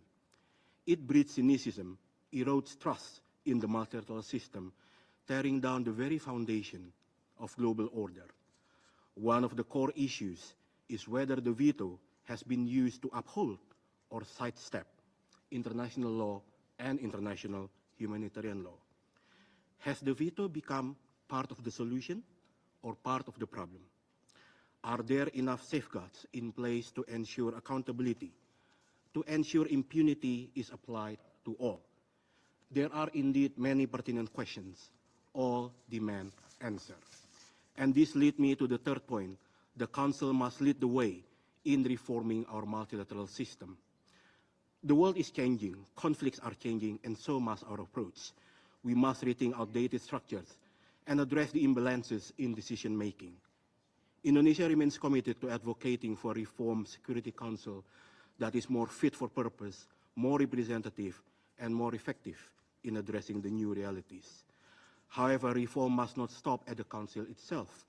To strengthen global responses, we must also improve how the Council connects with other UN bodies, including the complementarity authority of the General Assembly. Mr. President, the UN 80th anniversary is not a time for complacency. It is a call to urgent action. It is time for us to push for real and meaningful reform, including by implementing the Pact for the Future, so that the UN can remain relevant in the next 80 years ahead. Thank you. I thank the representative of Indonesia for the statement. Now I'll give the floor to the representative of Romania. Thank you very much, Mr. President, and I would also like to thank you for convening this meeting on such a topical issue. We strongly believe in the validity and long-standing value of the principles and purposes enshrined in the UN Charter for the rules-based order with the United Nations at its center. In the journey since the creation of the United Nations, the world has witnessed an ebb and flow of attempts to erode the multilateral system created in 1945.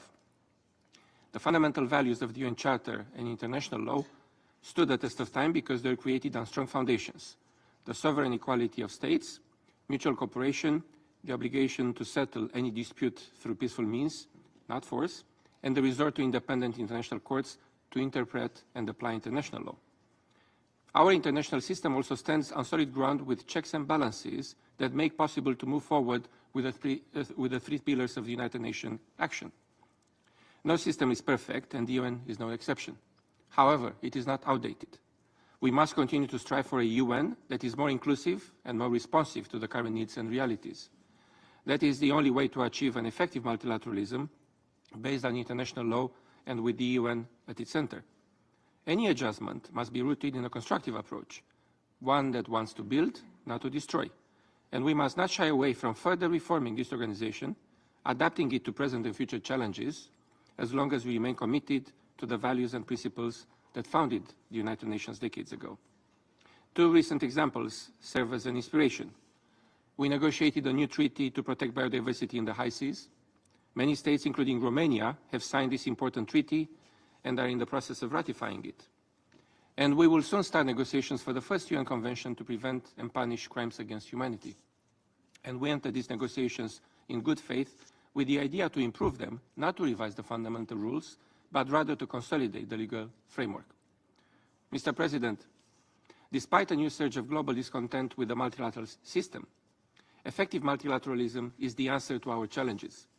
This is the key lesson learned for the past 80 years. We have the mechanisms to maintain international peace and security, to pave the way for development, and to ensure the protection of human rights. Our leaders collectively reinforced this pledge in the Pact for the Future, and the Pact is the most compelling reflection of our continued and resolute trust in the multilateral system and the need to bolster our efforts to ensure the United Nations is adequately equipped to respond to the most pressing issues of global governance. Mr. President, practicing multilateralism is respecting international law and rejecting any violation of sacred principles such as sovereignty, independence, and territorial integrity. They remain at the core of any effort, and they are also reflected in the upcoming General Assembly resolution on advancing a comprehensive, just, and lasting peace in Ukraine. Irrespective of the color of the flag, out of all 193 member states that are hoisted outside the headquarters of the United Nations, any attempt to violate these principles cannot be endorsed as business as usual. We stand up in the defense of the UN Charter principles, and this is the legacy of our forefathers, and this is the legacy we are expected to pass to future generations. Thank you very much, Mr. President. I thank the representative of Romania for the statement. Now I give the floor to the representative of Austria.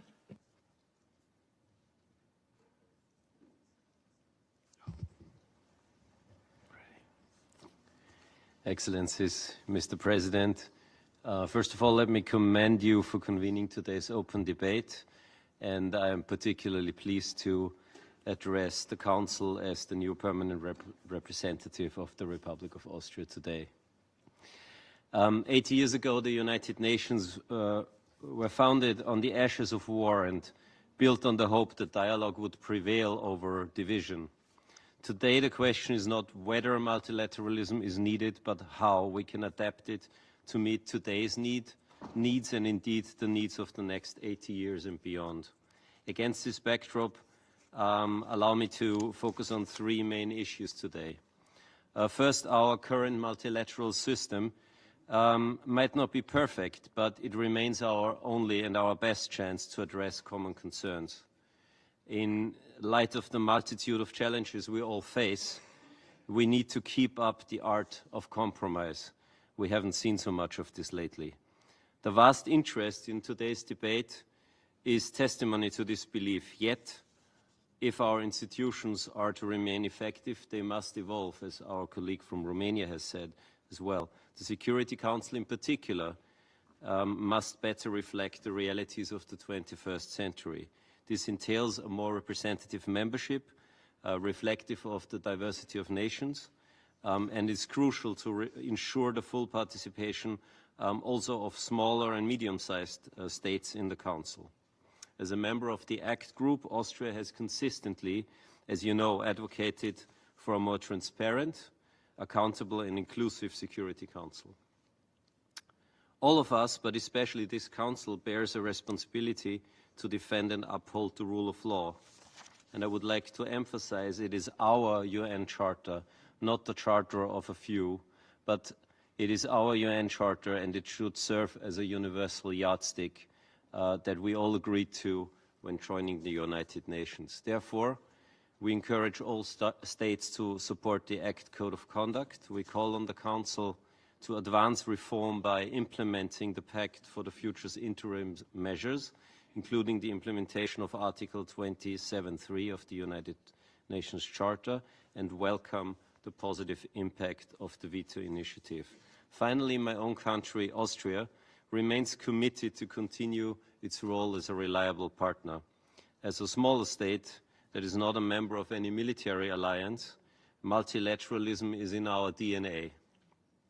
Multilateralism is essential for our security policy, and we will stand up for existing disarmament and non-proliferation regimes in place that are now increasingly being challenged. Moreover, climate change and the use of new technologies are issues that no one can tackle alone, not even large countries. This is why Austria believes that institutions need to deliver to the people, and this is why we have been very much engaged in helping advance the dialogue on the reform of the Security Council. My predecessor was particularly active in this, as you know. Through a new model of networked multilateralism, we support efforts to enhance the effectiveness of UN peace operations, which we have promoted through a series of seminars, retreats, and roundtables, all in the spirit of advancing a real dialogue, together with the Department of Political and Peacebuilding Affairs and the Department of Peace Operations here at the HQ. Austria is fully committed to come to an end, Mr. President, to acting on these principles when it next has the honor to serve as a member of the Security Council, if indeed we're elected, and of course we hope for your support at the upcoming elections in 2026. Thank you very much. I thank the representative of Austria for their statement. Now I give the floor to the representative of New Zealand. I have the honour to deliver this statement on behalf of a group of 61 member states: Albania, Australia, Austria, Bahrain, Belgium, Bosnia and Herzegovina, Bulgaria, Cape Verde, Canada, Costa Rica, Croatia, Czechia, Denmark, Dominican Republic, Djibouti, Ecuador, El Salvador, Estonia, Fiji, Finland, Georgia, Germany, Guatemala, Jamaica, Jordan, Kuwait, Iceland, Ireland, Italy, Latvia, Liberia, Libya, Liechtenstein, Lithuania, Luxembourg, Maldives, Malta, Marshall Islands, Mexico, Moldova, Monaco, Netherlands, Norway, Palau, Poland, Portugal, Romania, Timor-Leste, Turkey, Samoa, San Marino, Singapore, Slovakia, Spain, St. Kitts and Nevis, St. Vincent and the Grenadines, Sweden, Switzerland, Qatar, Ukraine, and my own country, New Zealand. We welcome today's open debate as a timely opportunity to consider the central tenets of the United Nations as embodied in its charter: effective multilateralism, the maintenance of international law, and the rule of law. As my Austrian colleague said, founded in the ashes of World War II, the United Nations is fundamentally an international peace and security organization, and it is this Council that has the primary responsibility in this regard. And yet, we are faced with a reality where the Council is increasingly unable to live up to this responsibility. Major crises and conflicts are too often met by inaction and paralysis. We have also continued to witness with alarming frequency the use of the veto, whereby the Council is prevented from taking effective action in line with its mandate. The application of the veto, not to mention those resolutions discarded due to the threat of a veto, undermines multilateral approaches. This favours contestation over cooperation on matters of international peace and security. Its effect is one of disillusionment and mistrust. President, despite their imperfections, we as a group remain committed to finding ways to contemporise our multilateral institutions so that they are best positioned to respond to the collective challenges we face, particularly as they relate to international peace and security. We are pleased that the Pact for the Future contains many elements that, when implemented, will better enable the Council to deliver on its mandate, a mandate that requires the Council to act on behalf of all of us. We have all agreed on the urgency of further and meaningful Security Council reform. The Pact calls for the full implementation of the Charter, highlighting Article 27.3, which obliges parties to a dispute to abstain from voting on relevant Chapter 6 resolutions. If any lack of clarity on the scope or definition of this clause is the reason this Charter obligation has not been honoured in full, it must be addressed as a matter of priority. Importantly, the Pact also includes language which aims to strengthen the relationship between this Council and the General Assembly. The General Assembly, where all 193 member states are represented, is the very embodiment of multilateralism. Under the Charter, the Security Council is afforded primary but not exclusive responsibility for international peace and security. Chapter 4 makes clear that the General Assembly too has a role and responsibility in this regard. The Pact is explicit on the ability of the Assembly to take action. General Assembly Resolutions 377 and 76/262 on the Emergency Special Session and the Veto Initiative, respectively, established important platforms for action in the General Assembly. President, the Pact also requires us to revitalise the General Assembly while we work in tandem to reform this Council. Our goal must be to ensure that the UN as a whole is able to act on matters of international peace and security, fulfil the mandate we have given it by signing the Charter, and deliver for the people we serve. The Council and Assembly must work more closely as envisaged in the Charter and in the spirit of multilateralism. The General Assembly must strengthen its peace and security role when the Council cannot act. The recently published Assembly for Peace Handbook, commissioned by the President of the General Assembly, outlines the breadth of precedent that the General Assembly can draw from in this respect. The Council, in turn, should increasingly recognise General Assembly action on matters of international peace and security and draw inspiration from General Assembly products and actions in the formulation of Council resolutions and products. Finally, delivering on our collective commitment to multilateralism and international rule of law hinges on the implementation of the commitments made at the United Nations. Thank you.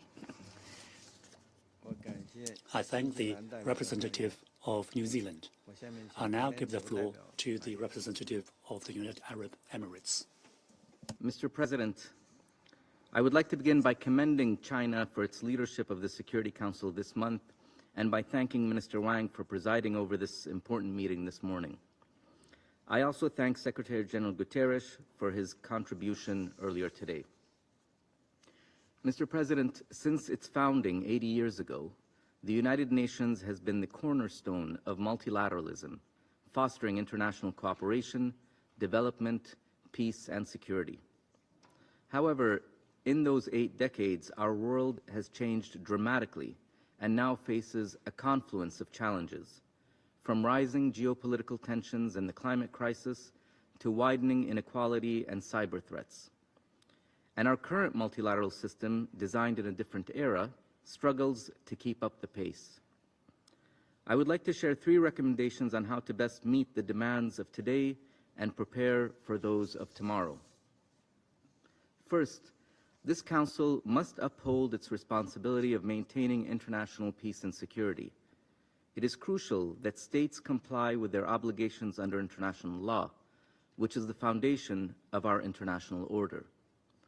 Nowhere is this more critical than in the Council's effort to maintain international peace and security, particularly through the universal application of the rules that govern armed conflict. When humanitarian assistance is obstructed during armed conflict and in violation of international law, the Council must not hesitate in calling out those responsible and take further action.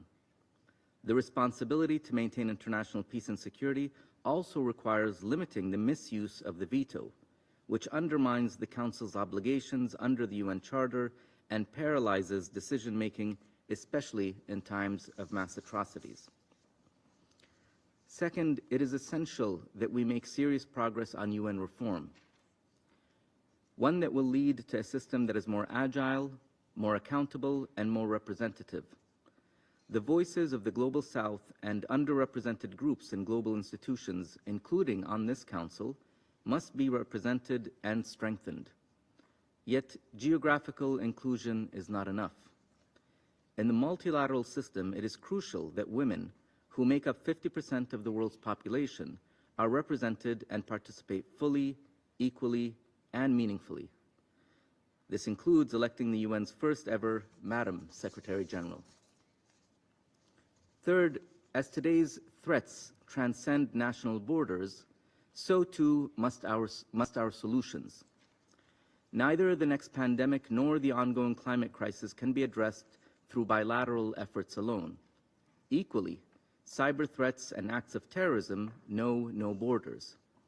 We need a strong and effective multilateral system with the UN at its core to address these challenges collectively.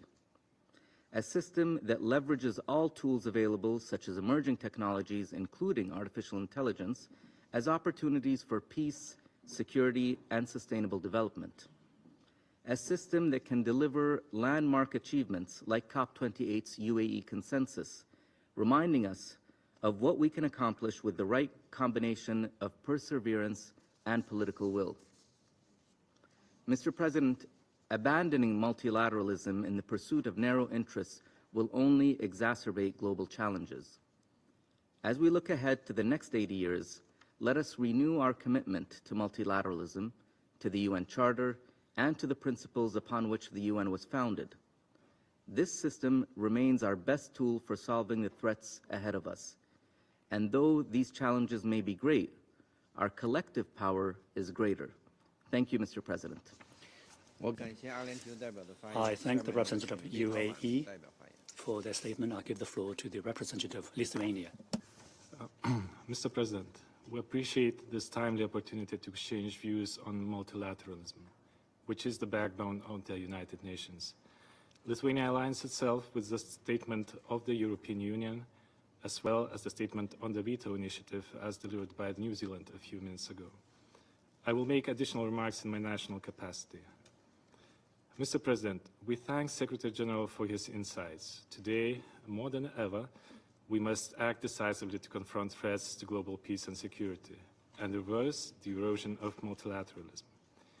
At the end of the devastating World War II, on June 26, 1945, in San Francisco, the participants of the United Nations Conference signed the UN Charter, establishing a framework for effective multilateralism based on shared commitments to its purposes and principles. The UN Charter entrusts the Security Council with the crucial duty to identify the existence of threats to peace, address the acts of aggression, and take measures to maintain or restore international peace and security. Regrettably, today we face different reality. Russia's ongoing war of aggression against Ukraine constitutes the gravest violation of the UN Charter and the international law. By waging this war, Russia not only undermines global peace and security, but also weakens credibility and legitimacy of the Security Council itself. Such actions are incompatible with the membership in this body. Russia further abuses its current position in the Security Council by involving states like Iran, DPRK, and Belarus as accomplices in its aggression. The transfer of weapons between DPRK and Russia and use of the DPRK's troops in Russia's war constitute major escalation with global consequences. By allowing Russia to perpetuate this aggression, the Security Council and the whole UN is being implicated in undermining its principles, upon which this organization and multilateralism itself are based. This dangerous precedent of lawlessness is already spreading across regions worldwide, where local actors in conflicts reject international law, resorting instead to brute force and conquest. Russia has directly and openly supported these violations, deploying mercenaries and spreading disinformation in Sahel, backing failing Assad regime in Syria, and undermining nuclear non-proliferation efforts towards DPRK and Iran. Lithuania invites all states to support the resolution on advancing a comprehensive, just and lasting peace in Ukraine that will be adopted by the General Assembly next Monday. A strong vote in favor of this resolution would demonstrate a genuine commitment to multilateralism and a collective resolve to uphold the international law and principles upon which the UN was founded. Mr. President, in the Pact of the Future, adopted last September by the heads of state and government of all UN member states, we pledged to live up to our foundational promise to protect succeeding generations from the scourge of war. We affirmed the vital importance of upholding international law, including the UN Charter, committing to peaceful dispute resolution, rejecting the threat or use of force or acts of aggression, respecting each other's sovereignty and territorial integrity, supporting the principles of political independence and self-determination, as well as strengthening accountability and ending impunity. This clear path forward, outlined through concrete actions, can only be realized through effective multilateral cooperation based on consensus of the shared objectives. We also agreed on transforming global governance by renewing commitment to multilateralism and international cooperation, guided by the UN Charter and the principles of trust, equity, solidarity, and universality. This includes a commitment to reform the Security Council to make it more representative, inclusive, transparent, efficient, effective, democratic, and accountable. In this regard, Lithuania steadfastly supports the Accountability, Coherence and Transparency Code of Conduct and the France-Mexico initiative calling to limit the use of the veto, particularly in situations of mass atrocity.